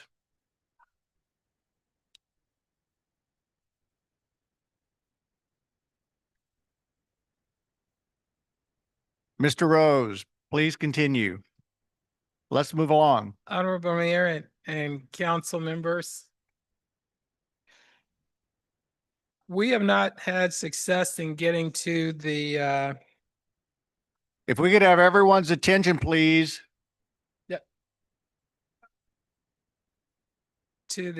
update of the accounting policies and procedures. We're looking at a different start date for that. I want to ensure that when we say that we'll start it, we actually do start it.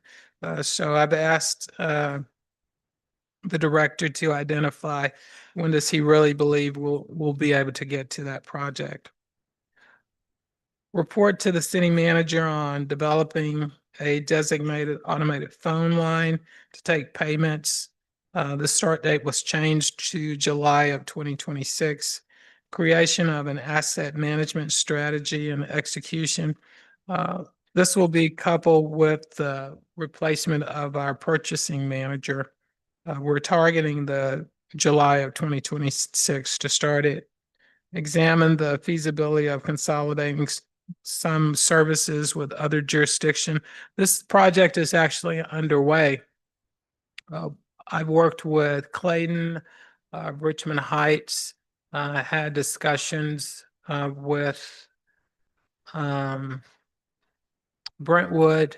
We kind of have a small group where we're having discussions about, what city has a particular piece of equipment. Are we going to be able to establish agreements for use of those shared use of that equipment?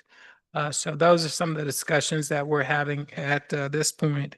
I believe that there are still some interest out there regarding whether there would be gain deficiencies if we began looking at the consolidation of some of our divisions and some perhaps of our departments. I think I shared with you before, does it make sense for us to look at consolidating, IT, for example? Those are some of the other discussions that we are having as well. Not as far along with those, but just letting you know that we're still engaging in discussions about that. I do think, and I assume I do not necessarily speak for my colleagues, but I would tend to think that it would be a very good idea for us to continue to look at ways for us to work with our surrounding communities as even just a first step as to ways we can either save money or reduce on capital expenditures. Because at some point in time, I think we have to realize that we do have a number of municipalities and we do have an awful lot of, to me, overlapping services and buildings. And so the more we can work with our neighbors, the better we are.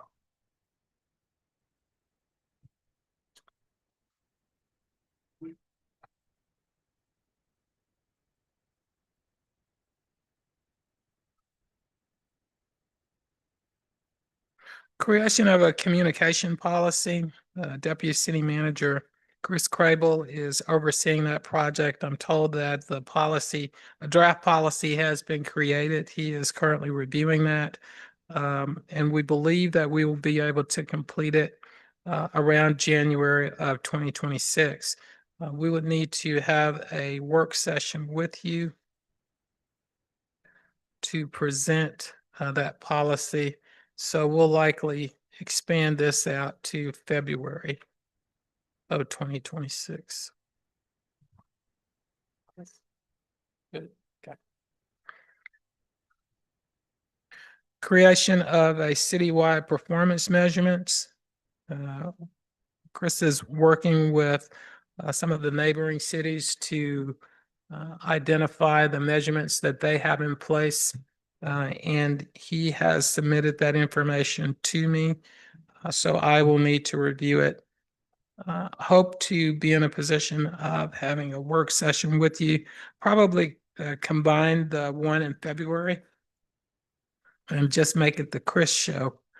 So we'll look at having the performance measurements that we can have a general discussion with you about in February of 2026 as well. Councilmember Clay. Thank you, Mayor Crowe. In thinking about, excuse me, performance measurements, I would offer this. If I take it from the resident's perspective, if a resident we leave this session, a resident walks up to me and says, you know what, how's our forestry division doing? I would like to be able to say, it's doing well, it's having some challenges, kind of based on simple criteria. I realize at the director level, at your level, there's going to be metrics that are more detailed. But when it rises to our level, it's simply a dashboard on the key items. So I'll use forestry and then forgive my overly simplistic example, but like number of trees pruned versus the goal. We wanted to get 100 trees pruned. At the end of this year, we got to 99. All right, we'll put a W there. That's what I think about when I think about performance metrics. So if a resident asks me, how's forestry doing? You know what, based on the three metrics that we see, tree pruning and blah, blah, blah, blah, you know, they're doing well. That's kind of my vision for how that would play out. And again, articulated in a way that any resident could access it. And the less visible departments, and even the visible ones like police, you could see very clearly how they're doing versus the goal established. Forestry is a good example to use. Forestry, we will look at tree planting, tree pruning, tree removal for those that are diseased or are dead as a matrix, but also looking at more qualitative. How do people feel about I won't say cannabis because that's what's coming to mind. I know it's a whole different thing. Canopies. But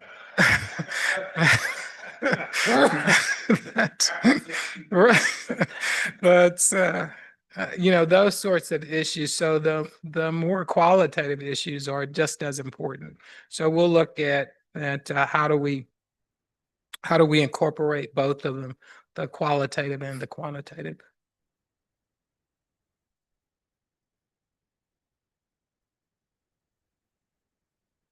The retention basin or detention basin.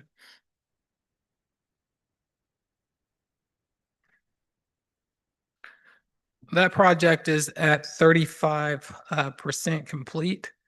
They anticipate, though, being at around 65% complete in mid-January, which means that we're getting closer to the point that we'll be lobbying our federal delegation to try and get that in a funding bill for the construction end of it. And I anticipate that will likely take some time to accomplish as well.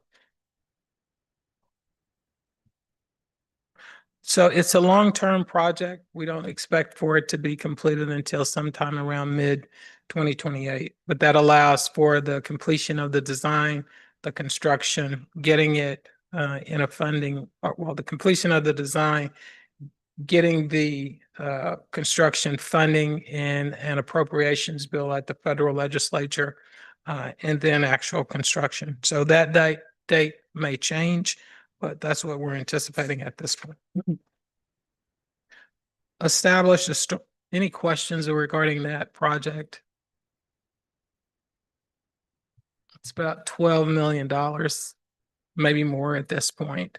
And we will be responsible for 35% of that cost. But there's really, at this time, there's nothing going on with the city and the city of Overland. It's just simply that we've sort of got a, if you will, a level of understanding about the project and waiting for federal funding and waiting for the design first. Right. And then the federal funding second. Exactly. Correct. Exactly. Established a stormwater master plan, looking at the completion of this project in spring of, actually, we changed this to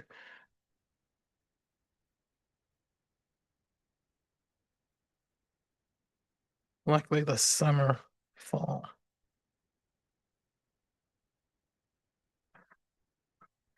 We're looking to have a work session with you in the spring, so around March of 2026. We're looking at the completion of the project, the summer or fall of 2026. Create road and sidewalk condition rating analysis.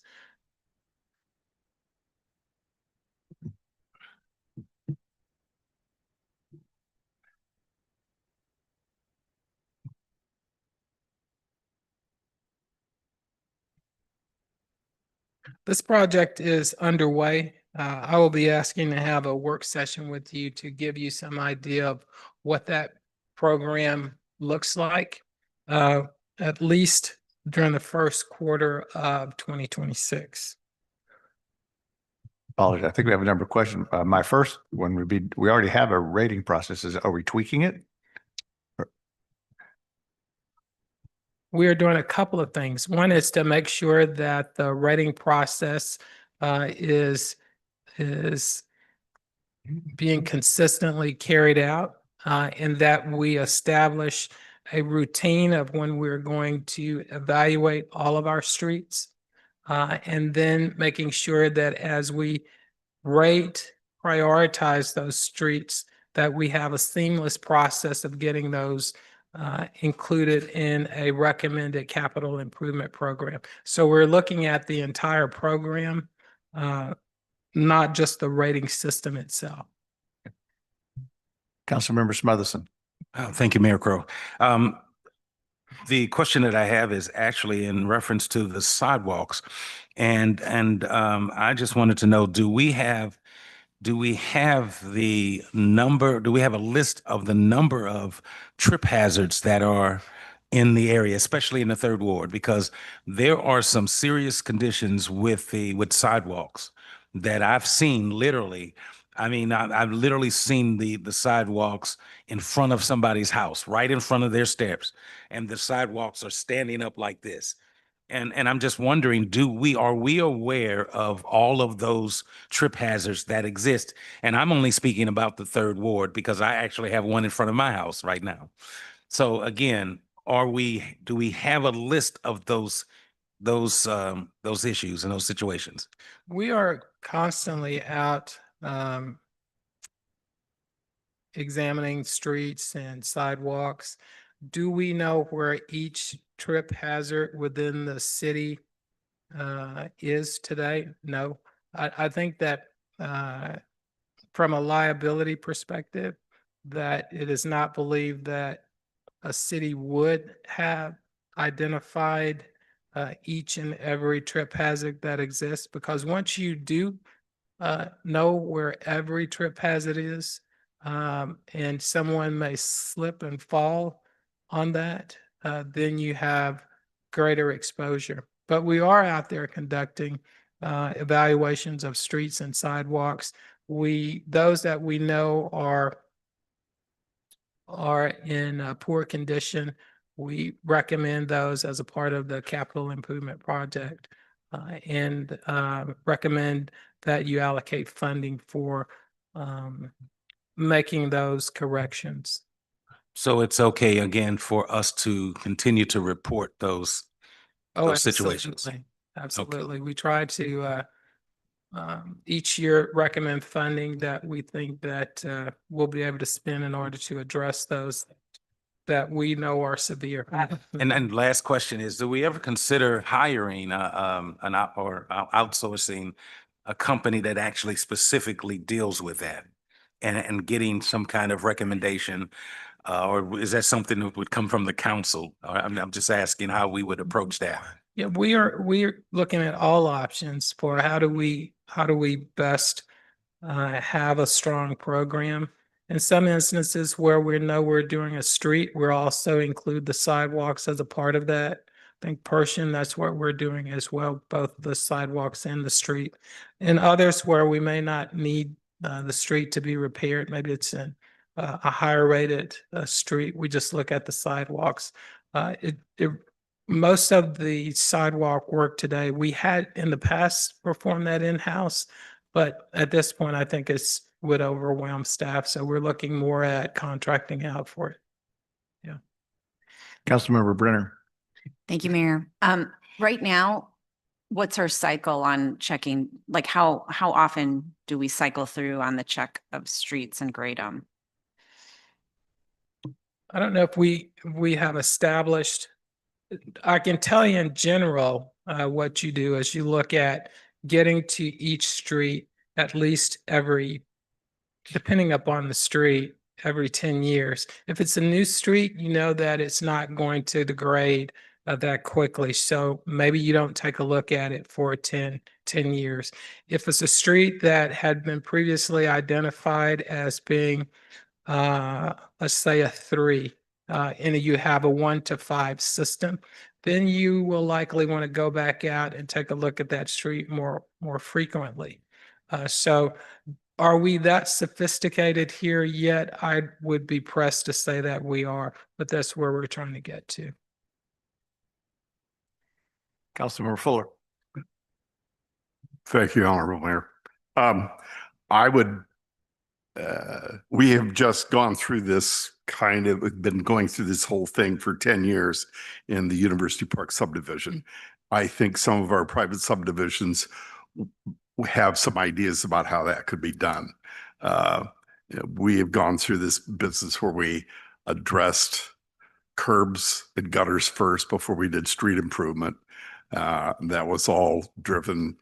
We had a private consulting company come in and did a survey and all of that. But the sidewalks we have been doing on a every 4-year basis. And some of that's driven by liability issues. So there's some suggestions there that might be from private subdivisions. That's all I'm saying. Yep. Okay. Pershing Street. Pershing Street is under construction.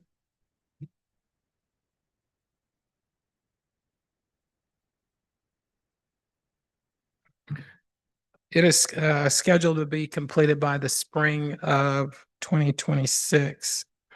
And that's assuming that there is no shutdown that occurs. It depends upon, since this is a winter project, it's heavily contingent upon what happens weather-wise. But that's our target date. Ferguson, the bid is out.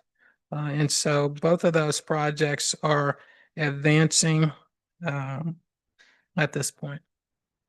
Any questions on either one of those?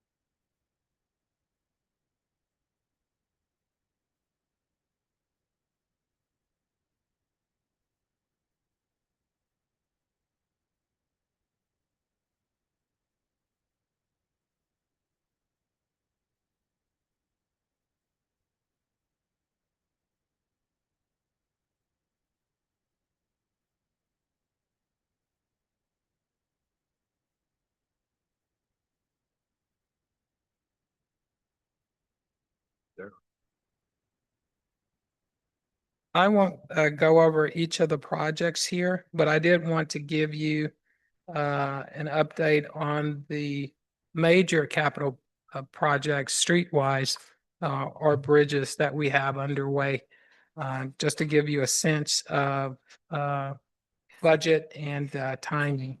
I think for we're all them. trying to read the small print. Oh, no, no. I'm looking at my colleagues. I think we're all trying to hone in as best we can. Wow. Okay.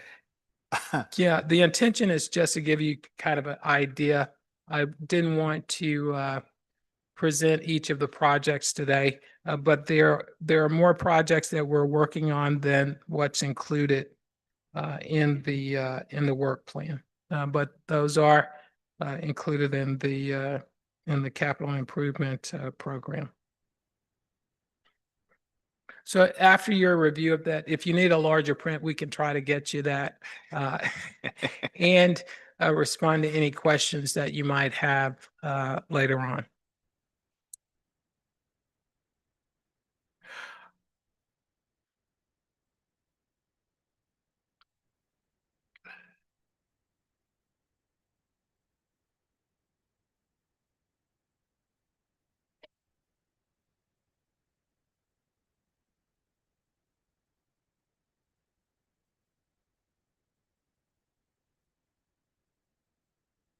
Next project is the update of our personnel policies, and our city attorney and human resources director and deputy city manager for administrative services they are looking at each of our regulations, going through them, which has not occurred for several years. And so that project is underway, and I suspect we'll try to wrap that up within the next probably 6 to 8 months, I'm guessing, to finish it. Roughly. Yeah. We'll shoot for that. The annual survey of employees, our final survey was completed in August of this year. Improve the employee pension program. As you know, the non-uniform program today is in excess of 90% funded. The uniform program, we're still waiting. We still need to improve. It's less than that 80% target that you established. We hope to get a legal opinion from our city attorney regarding some of the structure. And then we will end up presenting that information to you, the legal opinion, as well as the audit that was conducted by Baker Tilly for us. Councilmember Brenner. I'm sorry, I'm backing up one step. Does the council get any feedback on the employee survey? You can certainly have the information without a question that's related to me because I'm included in that. I don't know that we included the city secretary. I can't recall regarding the others. I don't have any issues of concern, but let me check with legal to find out what our whether that is considered part of a person's human HR file, whether it can be provided to you as a council or to the public for that matter. And I just don't have an answer, but I'll talk with the city attorney and get an answer for you. Okay, and then I'm going to take my advantage on the pension programs. I just want to make sure the pension board asked to be notified when you present to us so that they can be there. Oh, absolutely. You were gone at that point of the meeting, but I want to make sure you knew that. Okay, thanks. Councilmember Clay. Thank you, Mayor Crowe. And I too am taking a step back to the employee survey. If my recollection is correct, Councilmember Hales was a real advocate, former Councilmember Hales, was a real advocate of this process. I think the intent was always for the council to receive anonymized and aggregated information regarding where people are. I know many companies, including my own, do that. And as a, you know, I was serve a supervisory capacity in my company. So I'm provided that, not necessarily for my folks specifically, but just generally like what folks are thinking. So I always thought that was part of the plan for that to come back to council. Now, whether it's in a public session or an executive session, I don't know which would be appropriate legally. Certainly, we have Attorney Mulligan to advise us on that. But I always thought that was the plan. Is the survey, is it administered in an anonymous fashion? That's how that's how I've always seen them administered, but perhaps. In some ways, it's anonymous. The employees that respond to it do it anonymously, but the survey talks about, you know, what do you think of a particular department director? So People conceivably could be you would be able to ID that. identify, but there has to. I mean, every employee. I've been in a few different organizations. There's an aggregation that takes place that, again, is anonymized. I mean, generally, there's, do you like where you work? And everyone kind of answers that question, and then it's anonymized and aggregated, and you get a result. 30% or 80% or 90% say they like where they work. That sort of thing. So that's what I was envisioning receiving from this. Yeah, my intention is to release any information that is considered public, and I just don't know what that is. I don't know that it was ever, certainly I've always indicated that I know information related to this position, welcome to have. It's further down in the organization. Is that information public? And I just don't have a good answer for you today. Okay. Yeah. Yeah, that's different from what I've experienced in my professional life. So I'd be curious to get the answer to that. Thank you. Mm-hmm. Are we on we're still in the pension plan? Are we back on pension? That's correct. What I would say is there's really nothing glitzy about the pension discussions at all. However, I think all of us recognize that basically 2/3 of our city employees and 2/3 of our expenditures are on public safety.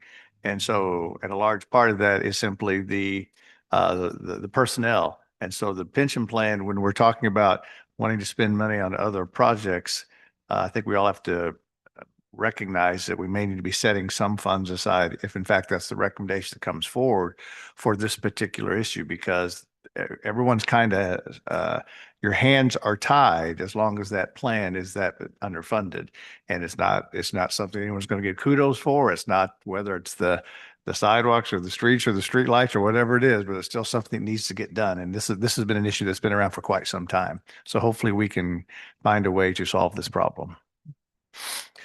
To put it in perspective, dating back to probably 2004, I believe, was the last time prior to us, you as a council deciding about 3 years ago to have cost of living adjustments for the non-uniform program. Both programs were under stress.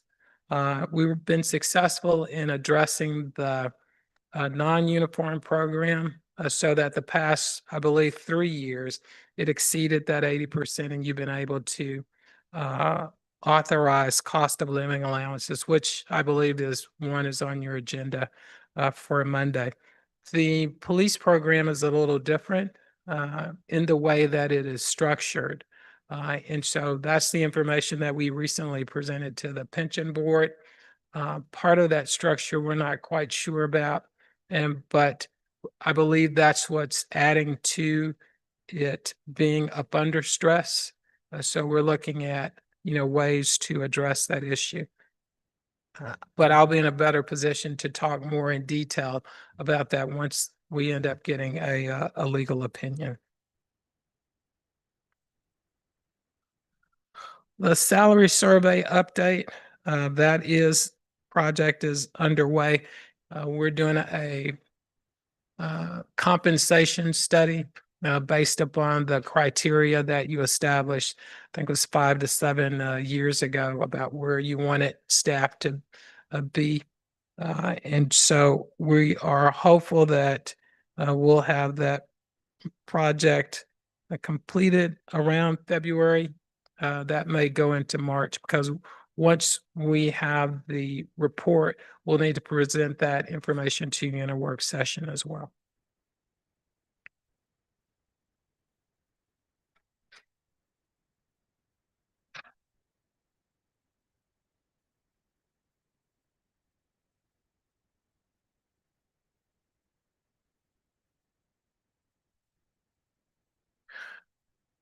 Creation of the summer camp program. That program was created, will propose to you in a work session some tweaks to the program. We are hopeful to have that a work session with you in February of 2026. But I'm told that I don't have children that are that young now, but I'm told that it was a successful program, that transitioning that to where there's learning component as well as the ability to play was warmly embraced. And so we certainly want to continue that strategy, but also looking at timing, such as, when should we release the children? Should we look at doing that, maybe keeping them later, getting them earlier? So all of those sorts of issues we hope to discuss with you in a work session. Mr. Rose, do we know, has there been a summary provided either to the Parks Board or to us regarding the number of kids who participated and any of the info? If I've missed it, I apologize, but we had such a broad discussion about it and the city's participation. It'd be kind of good for the Parks Board and for us, if we haven't, to get a summary of that, of the camp in some format. We could provide that as a part of the work session that we're looking to have with you to articulate, what the, just the quantitative information about it. And then talk about changes that we're proposing, or we could do a separate report to you. I'll need to inquire with staff as to if there are any challenges in getting that prior to when we would have the study session with you anyway. I'm okay with that. In my mind, I'm counting, I think I've heard at least 8 work sessions for the first quarter. So unless I'm missing, we're about out of work sessions for the first quarter, unless you're having some special ones.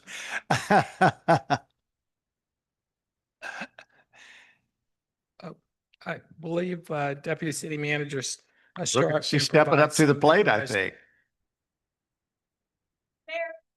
Session. So I did get a brief summary just in case it did come up.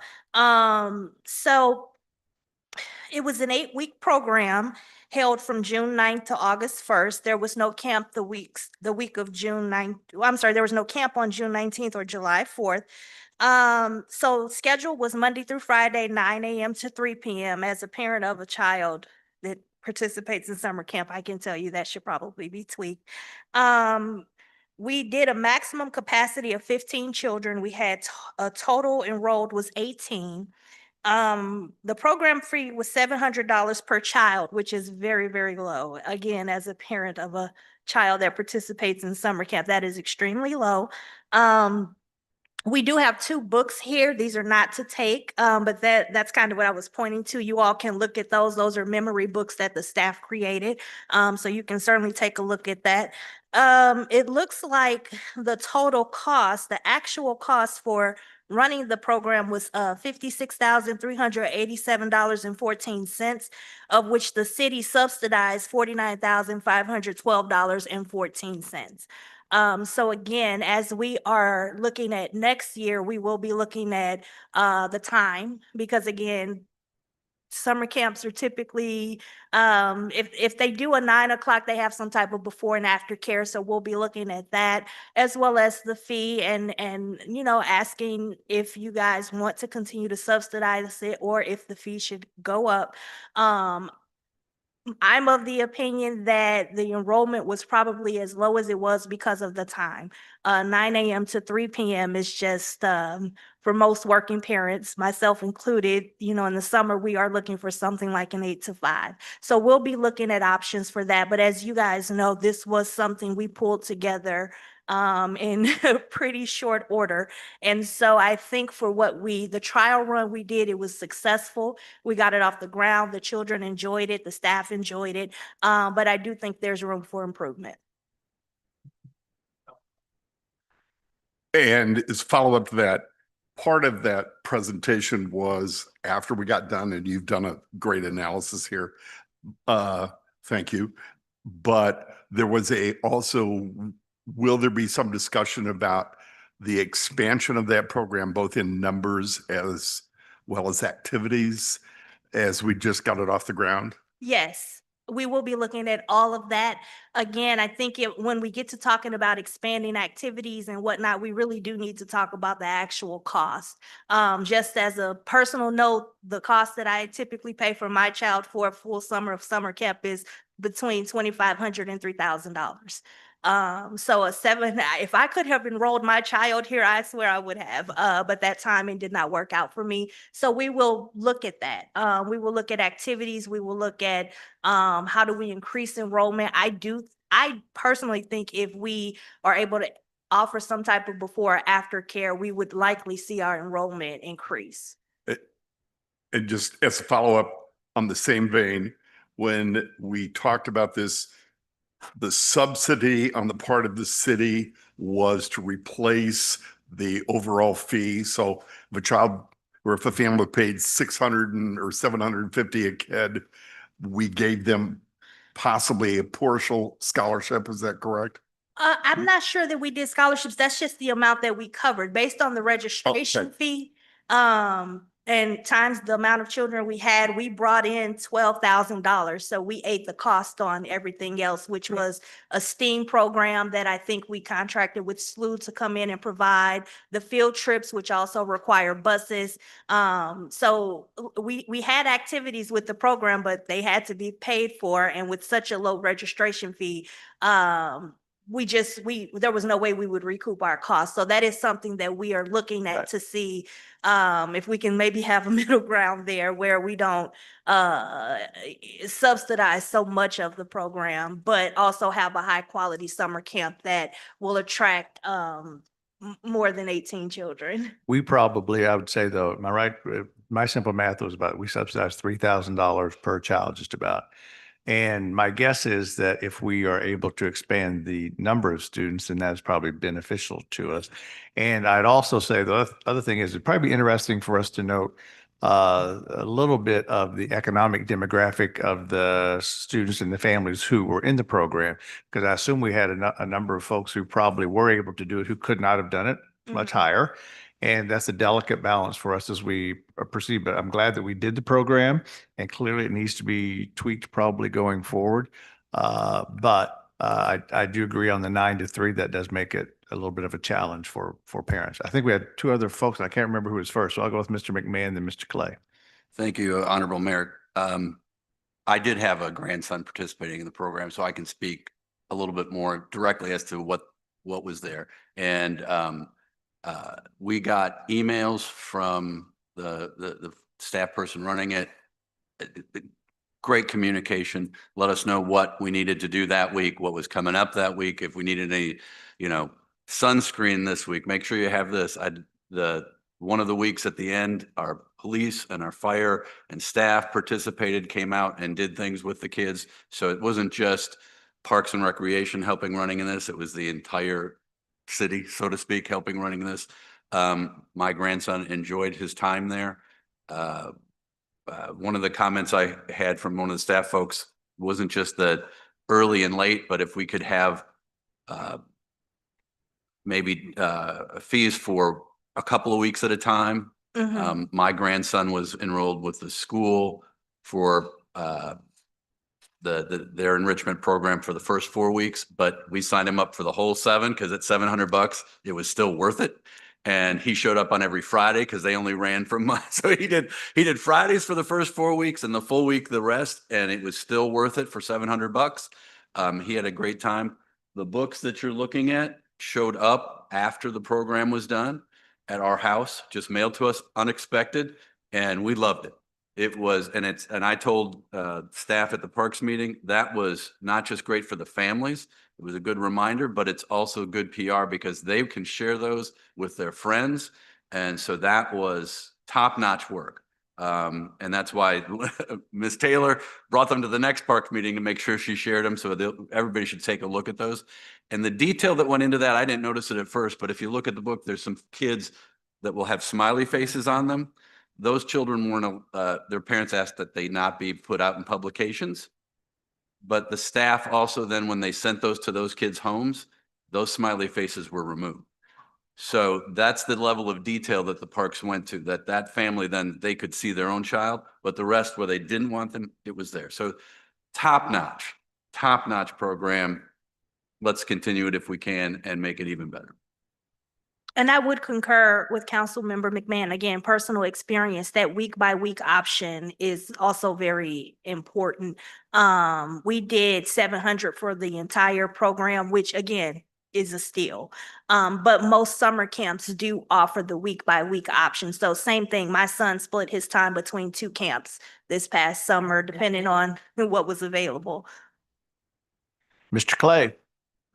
Thank you, Mayor Crowe. And I would echo the sentiment of Councilmember McMahon, not based on personal experience, but certainly what I heard in the community. And I having a child who's 10 who participates in camps, I mean, $700 is unheard of. And I'm just concerned we can't sustain it. I mean, we just can't unless the council decides this is just what we're going to do, because that is an unheard of price. And to think to expand hours and maintain that, or even something close to it. I don't know if we would contract out for before and after school or after camp services, but I mean, that would be tremendous. So I'm certainly an advocate for it, but we are going to have to really dig in to understand the numbers around it. But again, I heard the feedback I heard was just tremendous. So kudos. Thank you.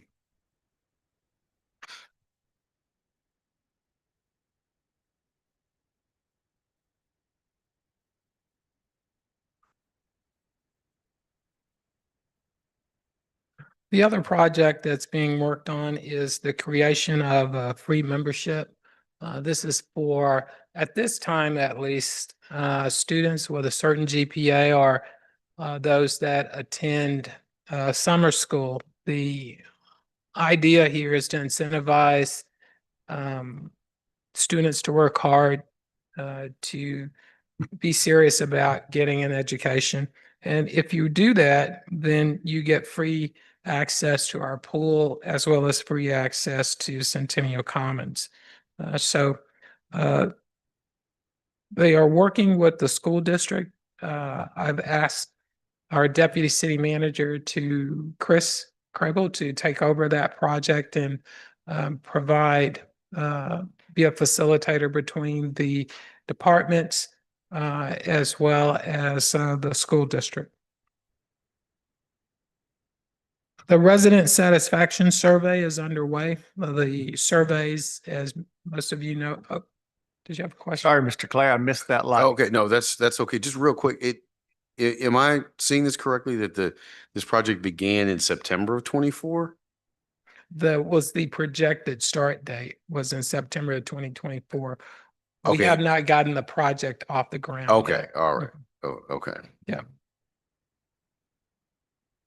The resident satisfaction survey, the surveys have been mailed. We anticipate having the results of that survey back to you in January.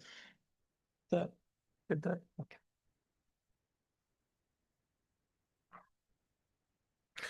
Create a city flag. It's my understanding that the next step for this project is to have a discussion with the Arts and Letters Commission and to get their input regarding uh, what type of flag, how should this project advance? And I just don't recall when it is scheduled to be on there. It's scheduled to be on their January meeting.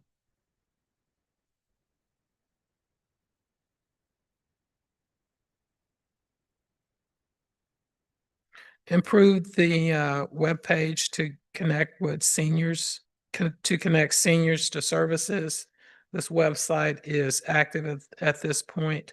I believe we'll need to have a survey of the seniors to determine if it is being effective, if people are using it. And so I haven't marked it complete yet until we actually have that survey completed.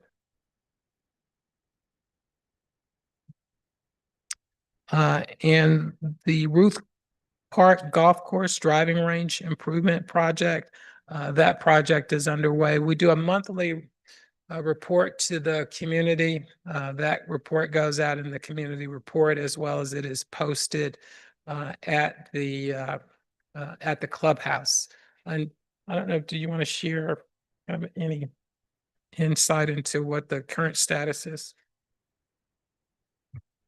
Yes, so we did put out a request for qualifications. We received one response. We actually extended the deadline. I believe it was initially November 4th, and we extended to November 12th in an attempt to get more responses, but we received just one. So we are now working with that. This is for the design/engineering team that will design the driving range. So we are now working with them to for them to create their proposal, give you guys a dollar amount. I believe they came out and took a tour last week. I want to say it was either Wednesday or Thursday that the tour took place. So once we get that, it will go to the city manager. Right now, Navigate's projecting that will be on your December 8th agenda. But very latest, it would be on your January agenda for review and approval. And I can answer any questions. And yes, a monthly update goes out at the end of the month. I do email that to get posted at the golf course. It goes to communications. I believe he also posts on our website so that we're keeping the public up to date. Councilmember Brenner. Thank you, Mayor. So do we have any idea why we only got one response to the RFQ? Are there a limit to number of people out there or not a desirable project or? You know, I don't know. It could be the time of year. I'm not quite sure. I can certainly follow up with Navigate to see if they have some insight. They actually made calls and actually thought that they had we had a committee set aside to actually score them and then learned that we only received one. So I can follow up, but I'm not quite sure why. But could be the time of year, could be the amount of work that some places already have on their plate. And it is a quality firm that responded, yes. Any other questions? Thanks, Brooke.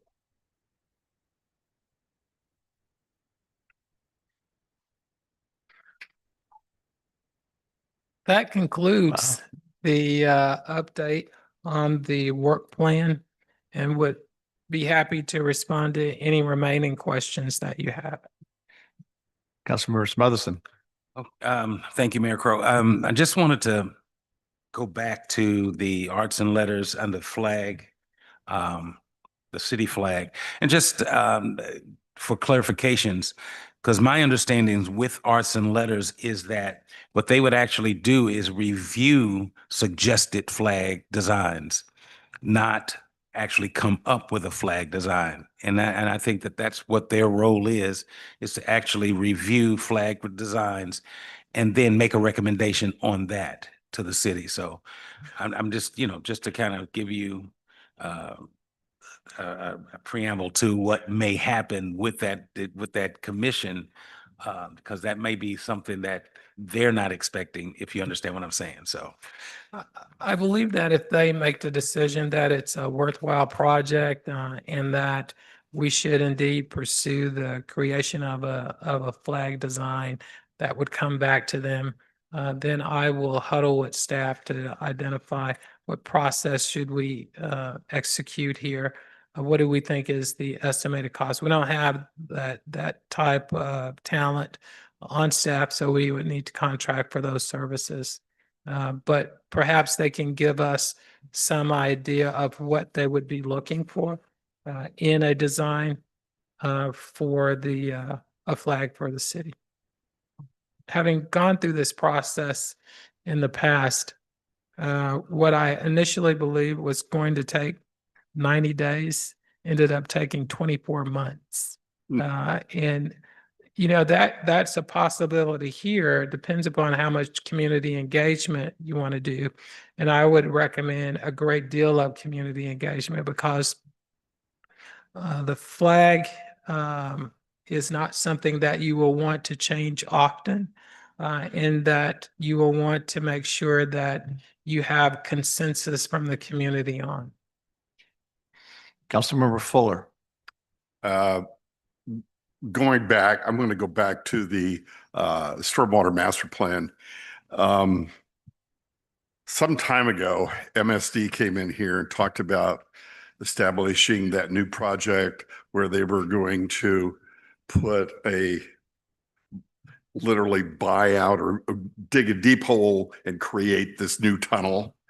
And that got kind of set back. We initially were looking at the neighborhood right by, actually by the swimming pool. And then subsequently, Councilman Teeman and I have learned that MSD has come out and are looking at buying out properties in the 7600 block of Amherst to establish the same project. Have we had any communication through Public Works on this situation going on? And if so, I think those folks in that neighborhood deserve some sort of discussion with MSD as to how that's going to affect that entire neighborhood. And that's not happening. We have reached out to the Metropolitan Sewer District multiple times and asked about their willingness to have a study session presentation to the mayor and council, as well as a community meeting to have that to update those stakeholders that would be impacted without success at this point. They've indicated that they intend to at some point, but they have not provided us with a date that we can advertise. So we'll continue to reach out to them and to prod them to provide a more specific, date, time period when they intend to start having these discussions. But because we know that it's an issue that's out there. Are we correct in assuming that this current project is the original project just moved from the Heman Park area down to the Amherst? Is that the same project, or? I don't want to say that that's accurate. I would rather MSD be in front of you responding to those type of questions. That's fair. We can try and ask specifically whether it's a change, a modification to the prior project. But I don't want to say that without knowing. Well, the original, actually, it was in council, one night in council meeting, we had I still have the handout because it affected our area, that they were going to buy that land. And then literally when they got done with that project, which was a period of up to 5 years, that would return that to us and make that a park. Is that correct? Am I correct in that we had that presentation? I think it was vacant land. I don't know if we said a park, but we'll go with vacant. Well, we'll go with vacant land. Right. Yeah, vacant, yeah, but it would return. But okay, so that's our question. But I really want somebody to discuss this with the community over there, because that's really affecting property values and a whole variety of things for the non-affected houses. If And I- they've been out there already talking with those citizens. If I could interject, I think Councilmember Smithson, I'm thinking I don't know if Steve was on yet, but you kind of got to learn from history, and MSD came in a lot of years ago and said, here's your choice, A or B. And we didn't take A or B. But they came in the room and said, you got to pick A or B. And the prior administration basically was telling everybody, you got to pick A or B. And a group of us said, well, no, we really don't have to pick A or B. And we came back and we came back and we pushed and we pushed and we pushed. And we ended up getting something different and much better. And so my point in saying that is in this particular case, it probably comes to a communication with MSD is you can either have a community meeting and participate, or we can have one and you're not going to be there. And that does not usually turn out very good for anybody other than the Post Dispatch and Channel 4, 5, and 11. I mean, really, so my thoughts are here kind of with MSD, you kind of got to say, we've worked with you on any number of projects, and we also recognize that we are more impacted than almost anybody else in St. Louis on this flooding. So it'd really be nice for you to consider this community meeting. With or without you, it will probably go ahead. But by the way, I say that almost as much as an empty threat because a community meeting without them being there doesn't really move this needle, except it gives a voice and a lot of frustration, but probably not to the audience we need it to get to. So I believe Councilmember Clay had his Mayor, I'll defer to ET mic up there for Yeah. I will defer to Councilmember Teeman if his comments are germane to. Okay. Thank you. And Honorable Mayor, I just wanted to add a simple thing. This is my neighborhood. I mean, I can look down the street and see where this is going to go. And I've been talking to neighbors, and into a vacuum goes rumors. I have talked to people up on the 7300 block of Blackberry who are worried about their house being taken. And we have also seen, frankly, a shifting number of plans. First, it was going to be 2 houses, then it was going to be 3, then it was going to be 4.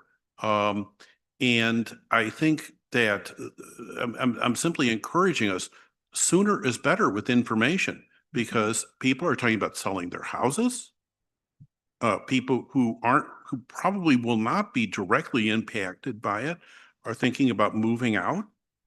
I mean, this is, well, anyway, we need information. It's as simple as that. And MSD should be encouraged, however we do this, to bring information to these people. I mean, it's immoral if we leave people in the dark. These are their homes. People work their whole lives to get a little something together, Well, okay. Thank you. Councilmember Clay. Thank you, Mayor Crow. Trying to remember my question. Oh, yes. Forgive my ignorance. Do we have a flag now? Not that I'm aware of. Okay, so we don't. So this is a new project. We're not modifying. I'd never seen one, but I miss a lot of things. Stranger Okay. things have happened. Okay, so I just wanted to make sure. Councilmember Smotherson, I'm thinking this may be the last one, maybe before we break. Councilmember Smotherson. Just very quickly, and I just simply wanted to go back to the MSD issue and thank Mayor Crow for what he stated in that MSD has done this before. Exactly the same way. And what made me sort of furious about the whole issue is that MSD never told the neighbors or the people that they were going to affect, never even announced anything, gave them no information at all.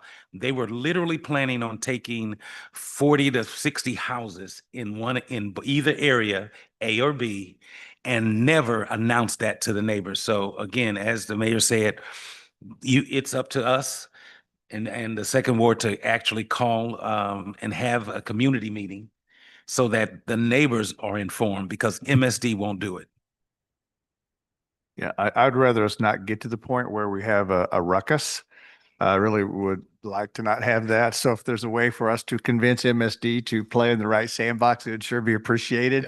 As you guys will all know that, I think we pride ourselves in not being the newspaper a lot, and it'd be great to keep it that way. Mr. Rose and Ms. Reese, as I'm understanding it, we have lunch and we're going to take a break. And I'm assuming we're going to, take at least a half hour for lunch, but not probably a lot more than that, because you do see we have a number of items plus an executive session still to go through. So, Ms. Reese, am I giving, are we heading, we're going to there's lunch over here, and then we are seated in the back, is all I've been told. Thank you, folks. We will simply adjourn for about